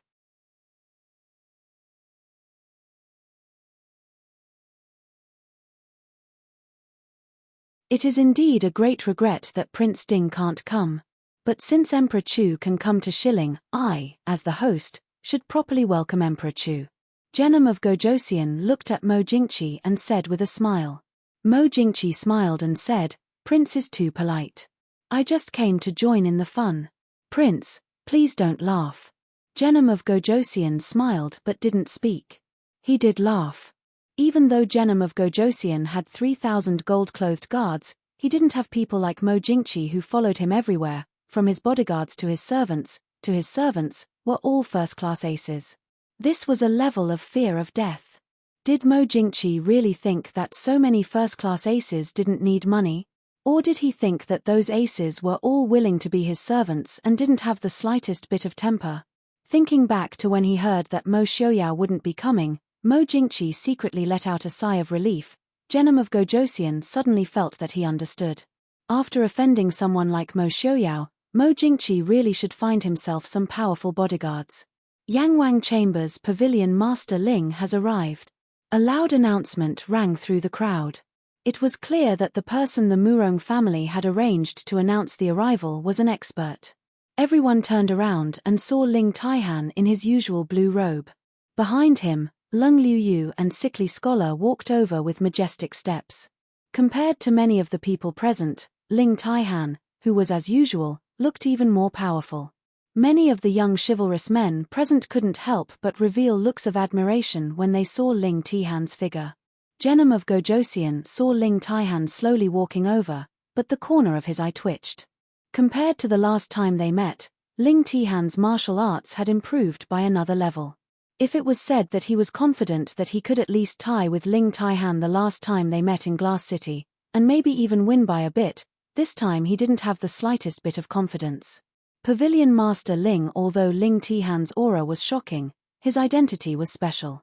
As a well-known assassin, not many people greeted him. Ling Taihan nodded to the person who greeted him. He raised his head and scanned the seats around him. A trace of disappointment flashed in his eyes. Genom of Gojosian smiled faintly. Pavilion Master Ling is looking for Prince Ding? What a pity. Prince Ding probably has something to do and didn't come to participate in this year's martial arts convention. Ling Taihan lowered his eyes. He didn't mention that he had seen Mo Xiaoyao 2 days ago. He said indifferently, since Prince Ding didn't come, I'll have to ask Genom of Gojosian to give me some pointers. Since Prince Ding wasn't here, then he could reluctantly be my opponent. Ling Taihan, who had just broken through his bottleneck, urgently needed an expert to spar with him. Otherwise, he wouldn't have come to participate in this so-called martial arts convention. Genom of Gojosian choked. Although he was here, he didn't plan to fight. As he grew older, Genom of Gojosian no longer focused on martial arts. No matter how invincible one's martial arts were, how could it compare to the pleasure of ruling the world? Master Murong has arrived. Lady Murong has arrived. The announcement rang out in the hall again. Genom of Gojosian and the others' faces darkened in displeasure. They were all powerful figures and were used to being arrogant and domineering. What they hated the most was for others to be more ostentatious than them. If this person was evenly matched with them, then so be it, but a mere merchant should be the same. The ones with the ugliest expressions were Genom of Gojosian and Lei Tungfeng. After all, the Murong family was located within Xiling and could be considered a subject of Xiling.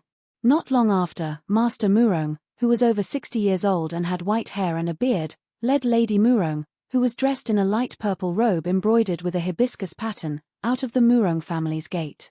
As they walked, the people in the hall naturally opened up a path for them. It looked like the crowd was lining the road to welcome them. The crowd quickly noticed that there was an old man who looked about the same age as Master Murong walking beside him.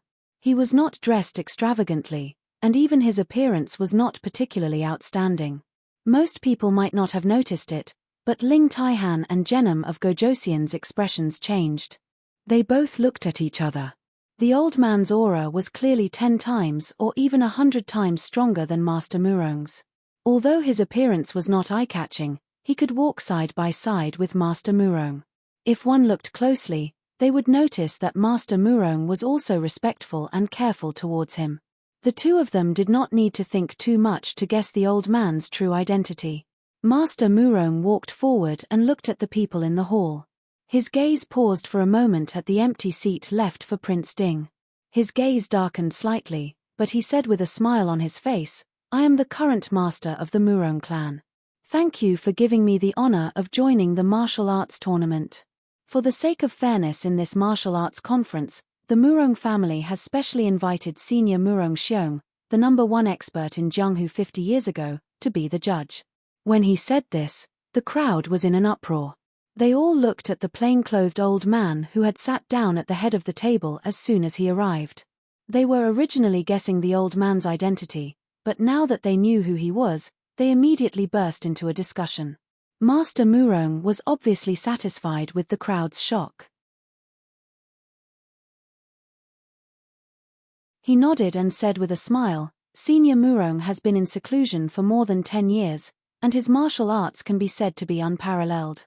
He is naturally the most suitable person to be the judge. Ling Taihan sneered and said indifferently, Why have I never heard that the martial arts conference needs a judge? The experts in the martial arts conference always fought until one side was convinced, so there was naturally no need for a judge. Master Murong's face froze. He glanced at Ling Taihan and smiled faintly. Since this conference is held in the Murong family, and the Murong family has never liked to see blood, naturally, we will not overdo it. Ling Taihan snorted and leaned back in his chair without saying anything. As for Lady Murong, who was standing behind Master Murong, he did not even look at her. Such a rude action really embarrassed Master Murong. He glanced at Murong Xiong who had sat down and closed his eyes. Master Murong was about to say something when he heard someone report loudly from outside, Glass City's Master Qingchen has arrived.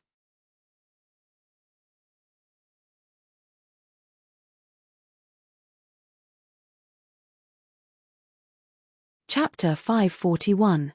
This simple announcement caused many people's expressions to change. The first person to change his expression was Mo Jingqi. Although everyone knew that the Northwest and Dhu state had broken off relations, Mo Jingqi stubbornly refused to admit that it was his failure that forced Prince Ding and the Mohist army to break off relations with the Dhu state. It was Mo Xiuyao's ambitious rebellion. Thus, no one cared about what the people thought. However, in the imperial court, the ministers had no choice but to follow the emperor's preference and call Prince Ding a traitor. Although they felt a chill down their spines when they called him that, who told them to eat the emperor's rice? Now that Shu Qingchen had openly used the title of Glass City, it was a heavy slap to Mo Jingqi's face. More importantly, it wasn't just the Prince Ding mansion and the Mohist army. The Shu family had also been forced out by him. Now that young Master Qingchen had appeared here with great fanfare using Mo Xiuyao's name, wasn't he telling the world that the person Mo Jingqi didn't dare to use, Mo Xiuyao dared to use? The Shu family had been hidden away in the Dhu state, but immediately held great power in the northwest. Under this comparison, it was obvious who was superior and who was inferior. It would be strange if Mo Jingqi's expression didn't look good. Then there were Mo Jingli and Lei Tongfeng, as well as a few other young talents with ulterior motives. After all, when Lady Murong was choosing a son-in-law, the man's appearance would definitely have an advantage. Among the people present, there were probably less than 2 or 3 who could compare to young Master Qingchen in terms of appearance. Everyone could only rejoice that young Master Qingchen didn't know martial arts. Otherwise, the Murong family probably wouldn't have needed to compete and would have chosen directly. As for the other 2 important figures present, Ling Taihan and Shu Qingchen did not have any conflict of interest. Moreover, the 2 of them were quite close, so they nodded at Shu Qingchen as a form of greeting. As for Genom of Gojosian, although young Master Qingchen was famous all over the world, he had never fought with Genom of Gojosian. Moreover, the 2 of them were not from the same generation. Among the younger generation, the only one who could make Genom of Gojosian a worthy opponent was Mo Xiuyao. Therefore, he did not think much of Shu Qingchen. Shu Qingchen had already trained himself to be indifferent to both honor and disgrace in his youth, so how could he care about such a small scene? Young Master Qingchen was dressed in white robes as he strolled over. There was a smile on his face that was like pear blossoms in spring. The countless Jianghu heroines present could not help but gasp and blush. Miss Murong, who was standing beside Lord Murong, couldn't help but stare blankly.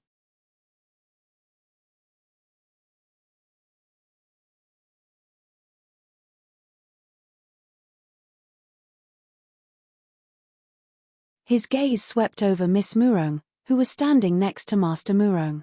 He did not immediately answer Murong Xiong's question. Instead, he turned around and walked to the empty seat next to Ling Taihan and sat down.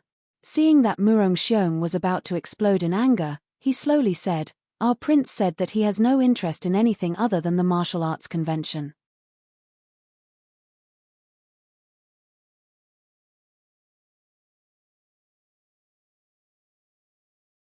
Chapter 542. Everyone present was silent. What did he mean by something other than the martial arts assembly? Almost everyone's eyes fell on Miss Murong. Miss Murong was originally looking at young Master Qingchen in a daze, but now she was ashamed and angry, wishing she could find a hole to hide in. Rude brat! Murong Xiong flew into a rage and slapped the air in the direction of Shu Qingchen's seat. The air was so strong that it was almost suffocating, and it pressed down on Shu Qingchen from all directions. Young Master Qingchen. The 2 guards beside Shu Qingchen were shocked and stepped forward, one in front and one behind Shu Qingchen. Ling Taihan, who was sitting beside Shu Qingchen, also put a hand on Shu Qingchen's shoulder at the same time. The 2 guards in front of Shu Qingchen swayed, but soon they stood still. A trace of blood flowed out of the lips of the man standing in front, but he didn't seem to feel the pain. He wiped the blood away and was helped back to stand behind Shu Qingchen by his companion. Ling Taihan also calmly withdrew his hand, but his eyes were still vigilantly staring at Murong Xiong in front of him. His sharp eyes revealed a hint of eagerness. Shu Qingchen sat calmly behind the table, and even his hair didn't move in the slightest. It was as if the murderous palm didn't happen at all. Young Master Qing Chen took a sip of tea and thanked him gracefully. "Thank you, Senior Murong, for showing mercy." Murong Xiong snorted and sat back in his seat, no longer speaking. He stared at Shu Qing Chen with eyes full of gloominess and inquiry. Murong Xiong certainly couldn't kill Shu Qing Chen. Perhaps it would be easy to kill Shu Qing Chen. Murong Xiong even felt that it wouldn't be difficult to kill Mo Xiaoyao with his martial arts. But as long as he wasn't crazy, he couldn't do that. He could kill Shu Qing Chen and Mo Xiaoyao, but he couldn't kill hundreds of thousands of Mohist army. When the time came, the Mohist army would flatten the Murong family.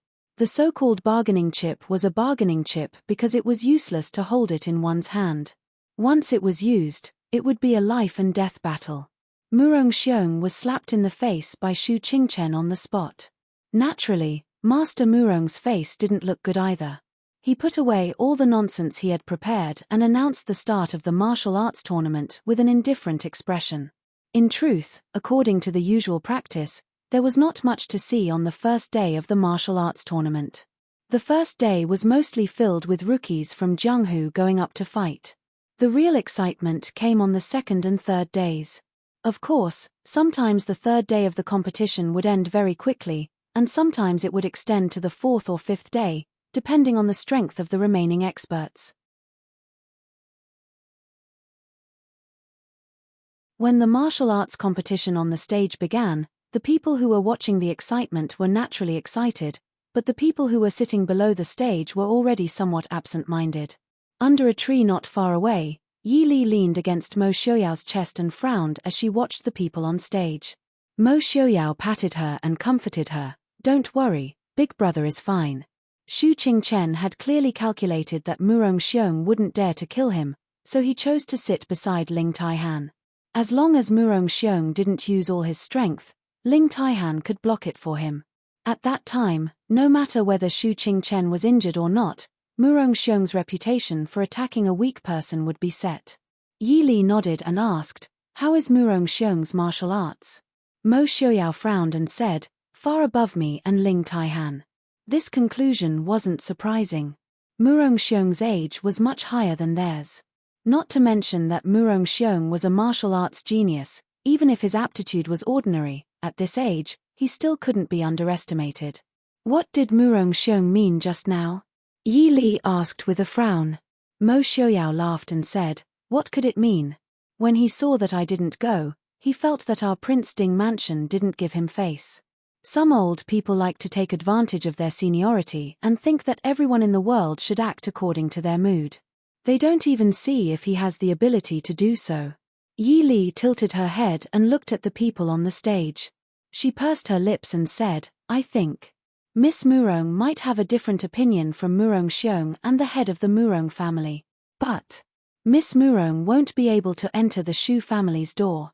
Ever since Shu Qing Chen appeared, Miss Murong's eyes never left Shu Qing Chen. If it wasn't for the veil covering her face and the martial arts competition on the stage diverting everyone's attention, I'm afraid that many people present would be able to perceive her feelings. Mo Xiaoyao supported Yi Li and said in a low voice, "Li doesn't like her." Yi Li smiled and said, "There's nothing to like or dislike.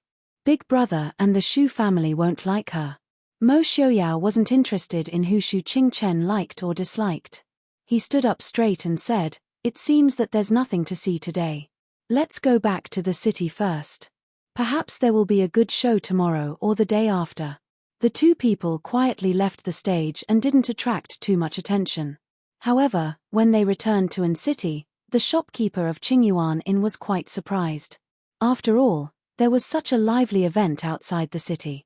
It was strange for these two to come back so early. Mo Xiaoyao smiled faintly and said that his beloved wife wasn't feeling well, so he came back first. The shopkeeper immediately showed an understanding expression as he respectfully sent the two upstairs. After all, no matter how handsome this young master was, he was still married. Naturally, he had no fate with Miss Murong.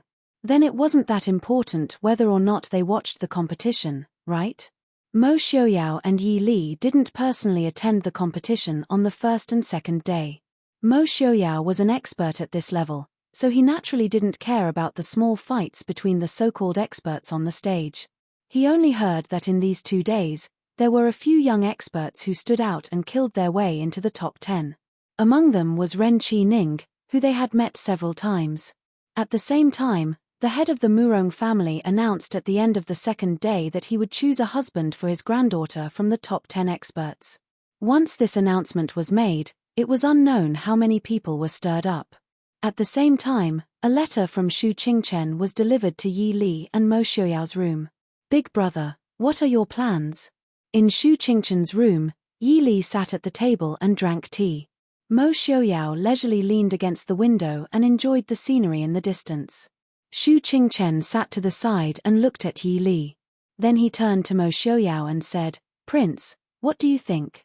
Mo Xiuyao turned around and lazily said, "Didn't I leave this matter to Brother Qingchen to handle? Brother Qingchen can do as he sees fit. This small matter shouldn't be too difficult for Brother Qingchen, right?" Xu Qingchen didn't comment and lightly said, "Murong Xiong's idea is indeed whimsical, but there are definitely many people who are interested in this matter. After all, the Murong family's wealth is comparable to a country."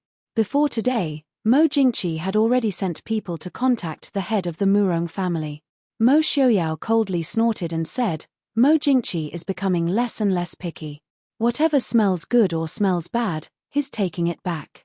Xu Qingchen helplessly smiled and said, "Prince doesn't need to be so harsh. Let's not talk about Miss Murong for now. At the very least, the wealth of the Murong family can only be fought for by anyone."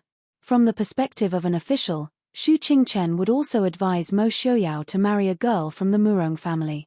After all, marrying a girl to obtain such a large amount of wealth, why not? However, Mo Xiuyao was not only the person he had to support, but also his brother-in-law. For Li the Murong family should not even think about setting foot in the Prince Ding mansion. But what the Prince Ding mansion doesn't want, he can't let anyone else have it. Xu Qingchen's gentle eyes flashed with a trace of coldness. "Big brother?" Yi Li somewhat worriedly looked at Xu Qingchen. Mo Xiuyao stubbornly pushed everything to his big brother. Although his big brother's intelligence was outstanding, the people he had to come into contact with were all people of the Wulin. Sometimes people of Jianghu moved faster than their brains, so there was still a certain amount of danger. Xu Qingchen indifferently smiled. "No matter, Li don't worry. Big brother will take care of everything. No one can threaten Li's position and happiness. Even if it was the #1 expert 50 years ago. Prince, if you want to deal with Murong Xiong, do you have confidence?" Xu Qingchen asked. Mo Xiuyao frowned and muttered to himself for a moment before saying, "At most, I only have a 30% chance.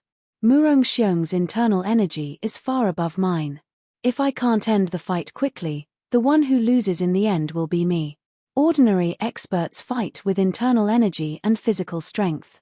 But for experts at their level, the so-called physical strength has no meaning. So as long as Murong Xiong isn't old to the point of dying, they won't have the chance to compete with him in terms of physical strength. Because he can firmly suppress them with his internal energy. So Murong Xiong's old age can't be considered a weakness."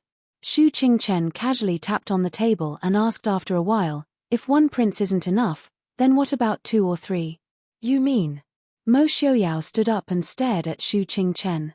Xu Qingchen looked down and calmly said, "Murong family's ambition isn't small, but Murong Xiong is old.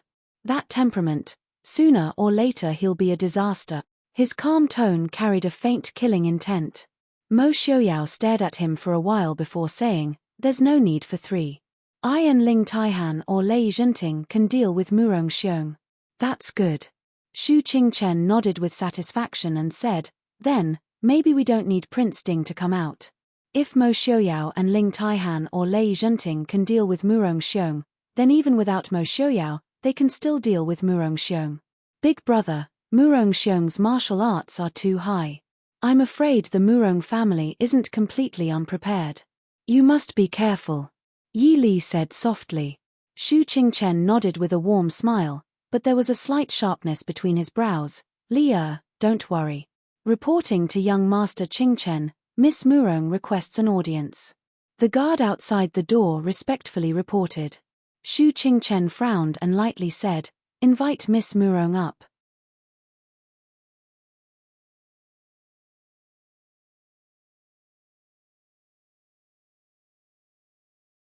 Chapter 543. Since Lady Murong was here, Yi Li and Mo Xiaoyao naturally could not stay any longer. However, the two of them did not leave. Mo Xiaoyao casually picked up the teacups that the two of them had just drunk from and pulled Yi Li through a secret door. Shu Qingchen naturally had his reasons for choosing this inn to stay in. This was originally the Prince Ding Mansion's secret base in An City. As the fourth largest city in the Western Tomb, the Prince Ding Mansion naturally would not ignore this. Behind the secret door was a small secret room. The inside was not as well furnished as the outside. There was only a table, a few stools, and a bamboo couch. The two of them had just sat down when Lady Murong's voice and Shu Qingchen's voice came from outside the door. Shu Qingchen lowered his head to look at the finely dressed woman standing in front of him. He smiled faintly and said, "Lady Murong, how may I help you?" Lady Murong's beautiful eyes, which were exposed outside the veil, stared blankly at Shu Qingchen. However, she saw that the man standing at the door with an elegant and refined smile had no intention of inviting her in. She could not help but bite the corner of her lips and asked, "Sir Qingchen, are you not going to invite me in?" Shu Qingchen smiled faintly and said, "It's getting late. Lady Murong, for you to come here at this time. I'm afraid that it will damage your reputation. Lady, please go back." After saying this, Shu Qingchen took a step back. It was obvious that he intended to close the door again. Lady Murong panicked and reached out to pull on Shu Qingchen's sleeve. "Sir Qingchen." Shu Qingchen looked at her in surprise. He did not think that Lady Murong was also a martial artist. Although Shu Qingchen himself did not know martial arts, there was no lack of experts among the people he knew. Therefore, with Shu Qingchen's insight, he could naturally judge that Lady Murong's strength was above average. Among women, she was not bad. "Lady Murong, why are you doing this?" Shu Qingchen pulled back his sleeve and asked calmly with lowered eyes. "Sir Qingchen, Ming Yang has something to discuss with you alone. Please forgive me." Lady Murong looked up at Shu Qingchen and said earnestly. Shu Qingchen muttered to himself for a moment. In the end, he took a step back and let her in. The Murong clan lady heaved a sigh of relief at Shu Qingchen's compromise. She stepped into Shu Qingchen's room. Shu Qingchen's room was very quiet and elegant. It was very different from the elegant and luxurious Murong family. Lady Murong turned around to look at Shu Qingchen, who was dressed in white and elegant. She suddenly felt a little embarrassed. She was originally very confident in herself. She was the most beautiful girl in An City and the only successor of the Murong family. Therefore, she could use the most beautiful jewelry, the most luxurious clothes, and the most exquisite and delicious food.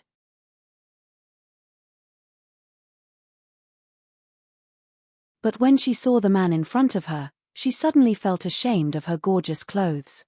It was as if the jewelry and brocade clothes that people envied had become vulgar in an instant. She even began to regret listening to the maid's idea of dressing up so grandly to meet young Master Qingchen. Would he despise her for being vulgar? Yes, the Shu family had been a scholarly family for generations. Naturally, they liked elegant and quiet things. Thinking of this, Miss Murong wished she could immediately go back and teach the girl who gave her the idea a lesson. "Miss Murong, please have a seat. Please have some tea." Shu Qingchen sat down and poured a cup of tea for her. Miss Murong thanked him and took a sip of the tea. But she couldn't help but frown. Ever since she was young, she had always used the best and the most exquisite things. Even the princess of the imperial family might not be as precious as her. The tea that Shu Qingchen poured for her wasn't of the best quality. Even the tea wasn't freshly brewed. If someone else had given her such tea, she definitely wouldn't drink it. However, when she saw Shu Qingchen sipping her tea without any change in her expression, it was obvious that she didn't feel anything wrong at all. She could only silently endure it. Seeing the woman's frown and forbearance, Shu Qingchen's eyes flashed with a cold smile.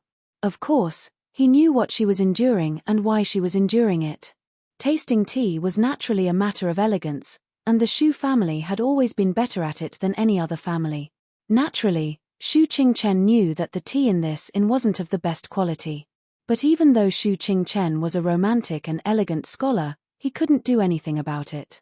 When he was extremely busy with work, it was already good enough to have a sip of tea. Who would pay attention to the quality of the tea leaves, the quality of the water used to brew the tea, and whether the temperature was just right? Miss Murong, what do you have to say? Shu Qingchen asked bluntly. Miss Murong had clearly never met a man who was so rude to her. It wasn't that Shu Qingchen was rude to her. In fact, Shu Qingchen was more humble and polite than most men she had met. But his every word and action made it clear that he didn't care about her. Miss Murong bit her lip, feeling wronged. She raised her hand and removed the veil that had been covering her face, revealing a beautiful face. However, this time, Miss Murong was disappointed. Shu Qingchen's eyes didn't waver at all when he looked at her. It was as if it had nothing to do with him whether the woman in front of him had a veil over her face or whether she was beautiful and beautiful. Miss Murong stared at Shu Qingchen for a long time. When she was finally sure that he didn't care about her appearance, she lowered her eyes to hide her vexation and frustration. My name is Murong Mingyang. Greetings, Sir Qingchen. The room was silent, but Murong Mingyang was secretly gloomy. She had only noticed Sir Qingchen's gentle and refined appearance but had forgotten that he had dared to slap her granduncle and the Murong family in the face. How could he be an easy person to talk to? After waiting for a long time for Shu Qingchen to speak, Murong Mingyang stared at the cold-hearted man in front of her with grief. She gritted her teeth and said, Sir Qingchen, are you willing to marry into the Murong family? When these words came out, not to mention the shadow guard who was secretly protecting Shu Qingchen, even Mo Xiaoyao and Yi Li who were in the secret room couldn't help but change their expressions. Yi Li's charming face sank and said coldly, this Murong Mingyang has gut. Mo Xiaoyao nodded in agreement. Indeed, she has guts. The Murong family dared to steal his woman. Did they not want to live anymore? Shu Qingchen, who was outside, was as calm as ever. He said indifferently, Miss Murong, what do you mean? A bitter smile appeared on Murong Mingyang's beautiful face. She stared blankly at Shu Qingchen and said, Sir Qingchen, you must have heard my grandfather's words.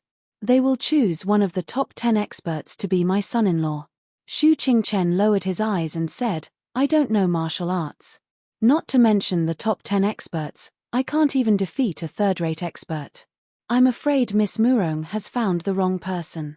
Murong Mingyang shook her head and said, no, Sir Qingchen is different. Sir Qingchen is famous throughout the world and has outstanding wisdom. If Sir Qingchen is willing to marry into the Murong family, even if my grandfather is the world's #1 expert, he will give him up. Looking at Shu Qingchen's indifferent expression, Murong Mingyang said hesitantly, Sir, you're not willing. I'm not worthy of Miss Murong. Shu Qingchen said modestly. In reality, he was rejecting Murong Mingyang's suggestion. Murong Mingyang's expression changed slightly. Why? As long as you marry me, the entire Murong family will be yours. Isn't having the entire Murong family 1,000 times better than Sir Qingchen working for Prince Ding in Glass City? Or am I not beautiful enough and not worthy of Sir Qingchen?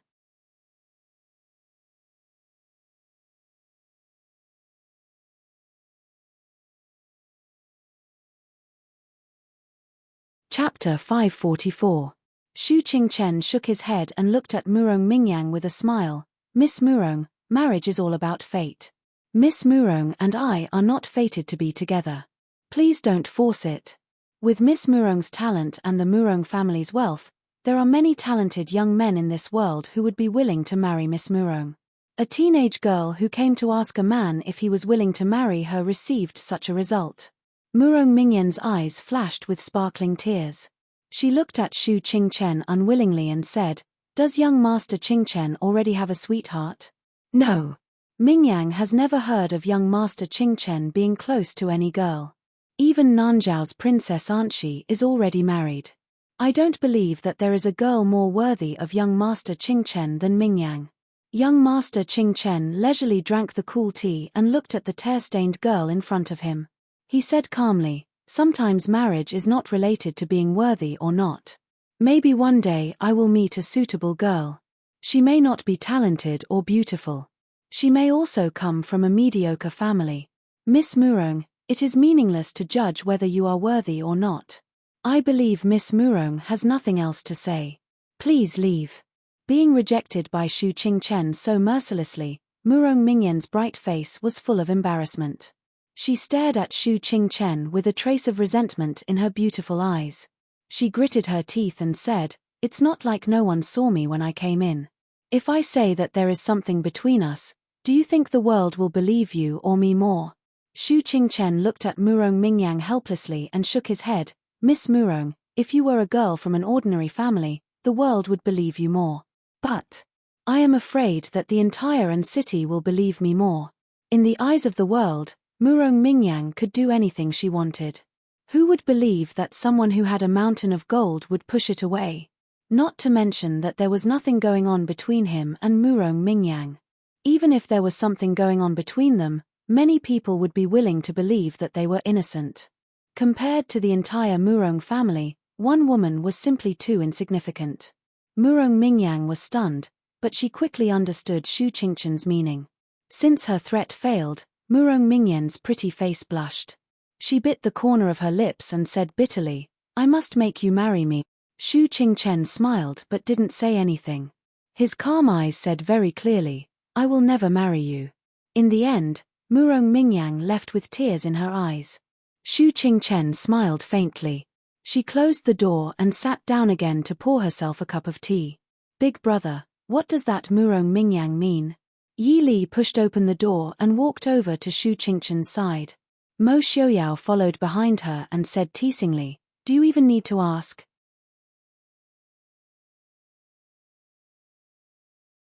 Naturally, it was young Master Qingchen's extraordinary handsomeness that attracted Miss Murong's heart. Other than Genom of Gojosian and Ling Taihan, and that Ren Qining, there was no one else in the top 10 experts. Genom of Gojosian isn't young and has lost a fortune. Ling Taihan is the head of the Jianghu's assassins. Ren Qining isn't very famous. When Miss Murong really admires young Master Ari, she naturally wants to choose a husband that she likes.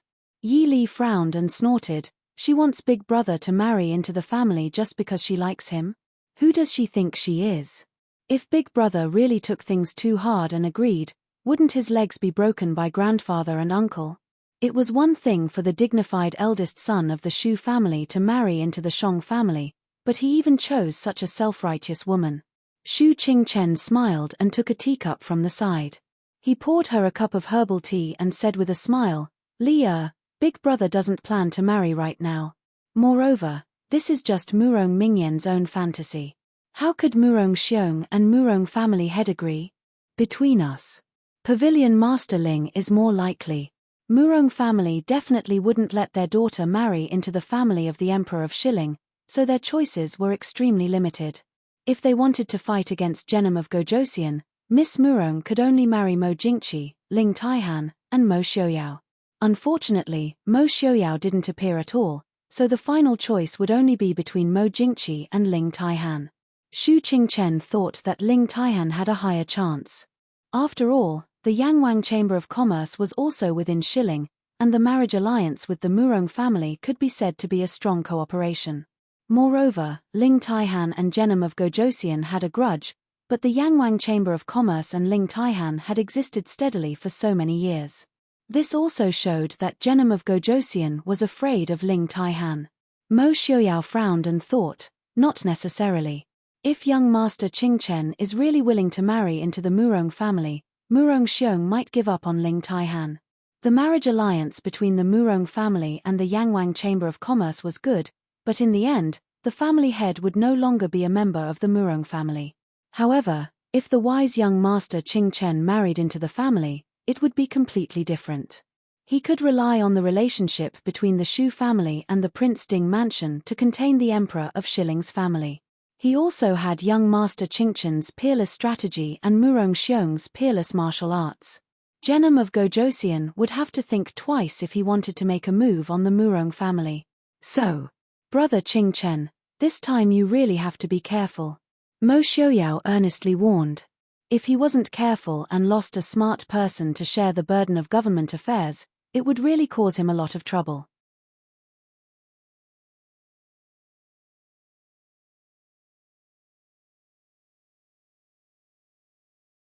She reminded herself to not express her opinions on who her brother was going to marry in the future. It was easy for people to be self-centered and think that this was good and that wasn't. As long as her brother thought that marriage was good, then other people didn't have to say anything. Greetings, Your Highness, Your Highness. A black shadow silently appeared outside the room and respectfully stood with his hands clasped. Mo Xiaoyao frowned in displeasure. What is it? Master Qingchen ordered this subordinate to deliver a letter. Bring it in. Mo Xiaoyao leaned against the bamboo couch and lazily said. The person outside hesitated but still walked in. The window in the inner room was half open. On the bamboo couch by the window, Prince was lazily leaning against Wang Fei's body, unwilling to get up. Just as he was thinking, a cold light shone on him. He couldn't help but tremble. He hurriedly presented the letter and cleanly said, "This subordinate will leave." Seeing that he was tactful, Mo Xiaoyao gave a non-committal snort. The person sending them off immediately rushed out like a gust of wind. Mo Xiaoyao was half lying on the bamboo couch, his head resting on Yi Li's lap. He unhurriedly opened the letter and after a while, he laughed in a low voice. Yi Li didn't understand. What's wrong? Mo Xiaoyao handed the letter to her and said with a smile, I said that Murong family put on such a big show to attract a few powerful people. This year's martial arts convention was too dull. It seems that there will be a good show to watch tomorrow. Yi Li looked at the letter doubtfully. Her eyebrows gradually wrinkled. Even our people couldn't find Ren Qining's identity. This kind of person. Mo Xiaoyao made an excuse. This kind of person, either he has never appeared in Jianghu before, or he is a mysterious power that has been hidden for a long time. Hehe, it's a bit interesting. Ren Qining came out of nowhere this time. It can't be just for the title of one of the top 10 experts, right? It seems that your brother's plan to unite with others to deal with Murong Xiong won't work. What do you think? What do I think? Isn't this matter in your brother's hands? Wife, we are just two insignificant passers-by. Don't worry.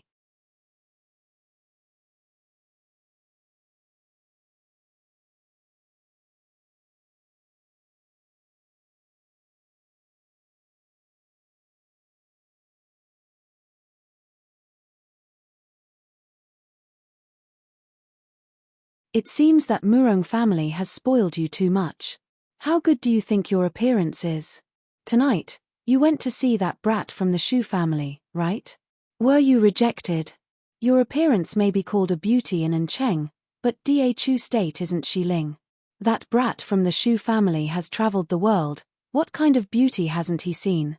With your appearance, if you stand next to that brat from the Shu family, I'm afraid you're not as good looking as him.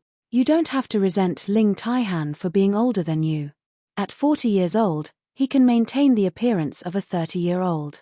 At 70 years old, he can also maintain the appearance of a 40 or 50-year-old. Do you think you'll still be a beauty at 50 years old? At that time, it'll be him who dislikes you. If you marry that brat from the Shu family or Mo Xiaoyao, I'm afraid you'll be left behind before you're 30 years old. Great-granduncle. These words could be said to be vicious. Murong Mingyang had never been humiliated like this in her entire life. This humiliation was personally given by her own family. Tears immediately flowed out and couldn't be stopped no matter how much she wiped them away. Cough. Uncle. Master Murong coughed lightly. He also felt that Murong Xiong had gone too far. Although Murong Mingyan's appearance hadn't reached the point of being unparalleled in the world, it wasn't to the point of being disliked. The title of the #1 beauty in Encheng wasn't self-proclaimed. Although Master Murong wanted to attack Mingyang so that she wouldn't be too ignorant, there were some things that went too far. Murong Xiong glanced at Murong Mingyang, but didn't say anything in the end. Master Murong looked at Murong Mingyang and said, "In short, your great-granduncle and I have already decided on this matter. There's no need to say anything more." How could Murong Mingyang be willing to accept this? She steeled her heart and knelt in front of Master Murong. "Grandfather, Mingyang has a better idea. Pavilion Master Ling might not be the best choice." Master Murong raised his grey eyebrows. It wasn't that he looked down on Murong Mingyang, but he was very clear about his granddaughter's capabilities. Naturally, he didn't believe that Murong Mingyang had any good ideas. Murong Mingyang quickly said, "Young Master Ching Chen." Master Murong's expression changed, and he said angrily, "I've said so much to you, but you're still stubborn. In the end, you just can't bear to part with Shu Qingchen's face. You still dare to say it in such a dignified manner. Don't forget who was the one who lived a life of luxury with you all these years."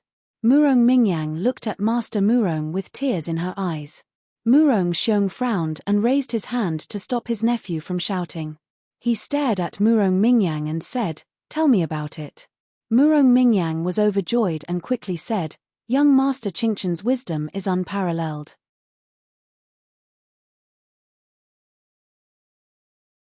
If we can make him agree to marry into the Murong family."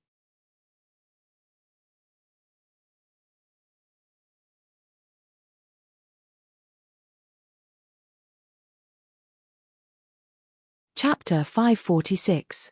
Master Murong snorted and sneered, "Marry into the family? Don't you know what kind of family the Shu family is? It's already hard enough for him to agree to marry you, but you still want to marry into the family." Master Murong was also unhappy when he said this. There was nothing more disgusting than having someone who was proud of his family admit that he was inferior to others. However, in the eyes of the world, even if the Shu family was poor, their status was much higher than the Murong family. The so-called scholarly family, Humph. Murong Mingyang thought of Shu Qingchen's ruthlessness and her beautiful eyes couldn't help but dim. She continued, "Great-granduncle and grandfather are very resourceful, so they must have a way. If young Master Qingchen can become a member of the Murong family, we don't need to get involved with the assassin organization because of his relationship with Princess Ding. The Emperor of Shilling won't dare to touch the Murong family easily. Moreover, with young Master Qingchen's help, the Murong family will rise to a higher level." Master Murong hesitated when he heard this. It would be best if the Murong family could rise to a higher level. Once Shu Qingchen married into the Murong family and the Shu family would be relatives. Most importantly, the next generation of the Murong family would be the son of the famous young Master Qingchen. At that time, who would dare to say that the descendants of the Murong family were businessmen who reeked of money? However, the Shu family had always been indifferent. How could they agree to such a proposal? Master Murong looked at Murong Xiong and hesitated for a moment before saying, "If so, Shu Qingchen is indeed more suitable than Ling Taihan.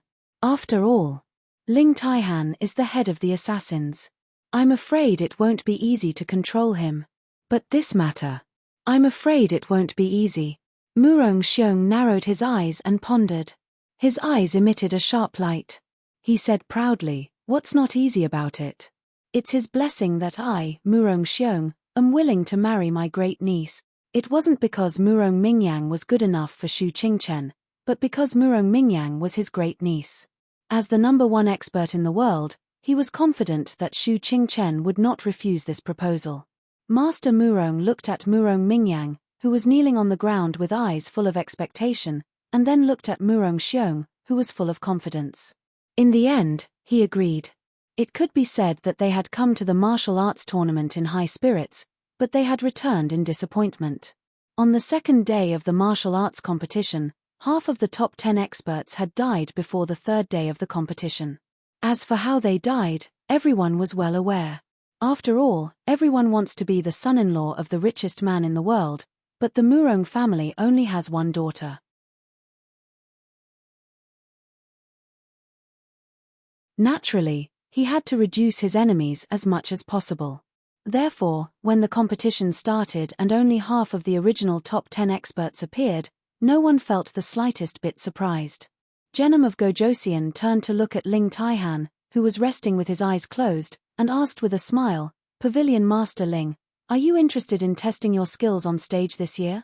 Although his face was calm as usual, Genom of Gojosian was very cautious of Ling Taihan in his heart. In this meeting, he could not see through Ling Taihan's depth. In other words, even if Ling Taihan was not stronger than him, he was definitely not weaker than him. However, Ling Taihan was 10 years younger than him. Thinking about Mo Xiaoyao, who was 7 or 8 years younger than Ling Taihan, Genom of Gojosian suddenly felt a trace of exhaustion and helplessness. Compared to Mo Xiaoyao, he was already old. The one who should have competed with Mo Xiaoyao was his son, but unfortunately, his son was far from being able to compare to Mo Liufeng's son. Turning around to look at Lei Tengfeng, who was sitting behind him, Genom of Gojosian began to reflect on whether he had arranged things too well for Tengfeng, to the point where he was inferior to Mo Xiaoyao in every aspect. Perhaps, when he goes back, he should let him take charge. Ling Taihan opened his eyes and said indifferently, not interested. Genom of Gojosian, Crown Prince Genom of Gojosian, are you not going to try? Among these so-called rookies, other than the youth called Ren Qining, who was somewhat interesting, the others were simply not worthy of Ling Taihan's attention. Ling Taihan, who had just fought with Mo Xiaoyao, had no interest in fighting with the younger generation. Moreover, there were stronger opponents in City right now. Ling Taihan lowered his eyes and looked at his right hand resting on the armrest. Then, he casually turned his gaze to the magnificent Murong family villa not far away. Genom of Gojosian laughed loudly. Tengfeng's insignificant martial arts is not good enough for him to compete on the stage. He is also not a person of Jianghu, so there is no need for him to care about this little dispute. The last sentence was directed at Lei Tengfeng. In any case, it was impossible for the Murong family to marry their daughter to the Zhennan Wang's residence. Lei Tengfeng's participation in the martial arts competition was meaningless. Father is right. Lei Tengfeng nodded in agreement. Genom of Gojosian nodded in satisfaction.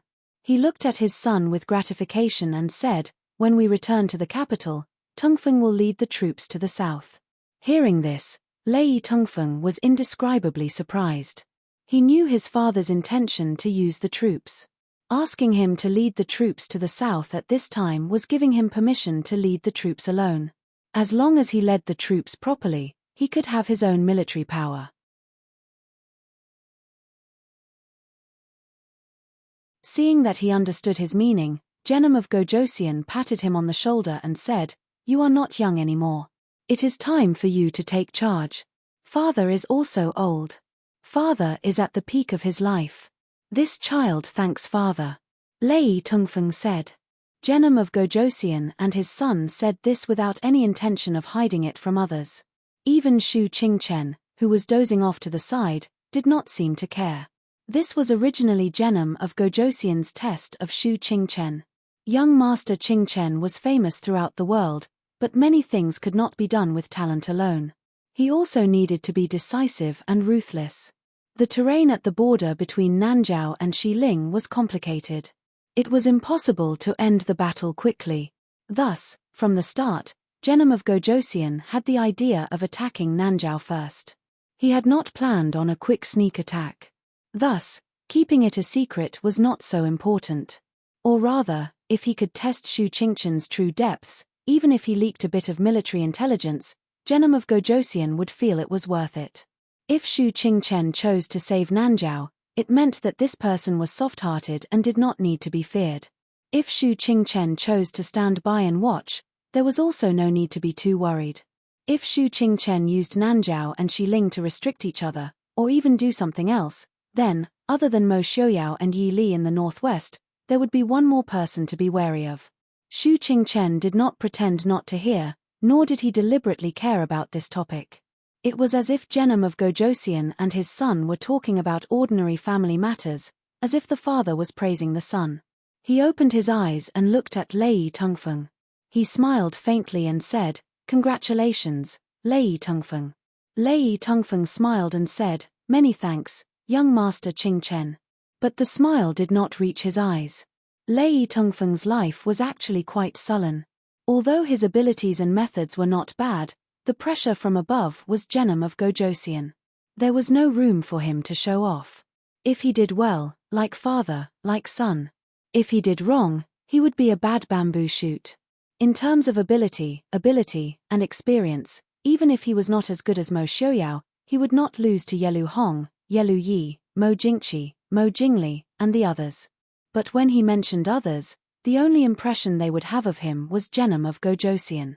Lowering his head, Lei Tongfeng's eyes flashed with determination. He would let the world know what it meant to be the student surpassing the master. This one greets young master Qing Chen. While Xu Qingchen and the other two were chatting, a middle-aged man who looked like a servant of the Murong family came over and greeted Xu Qingchen. Xu Qingchen sat up and nodded with a smile. No need to be so polite. The man looked at Xu Qingchen with flattery and fawning eyes. He smiled and said, "Not at all."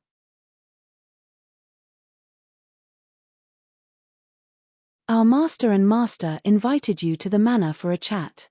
This morning, Murong Xiong and the Murong family head did not appear on the stage.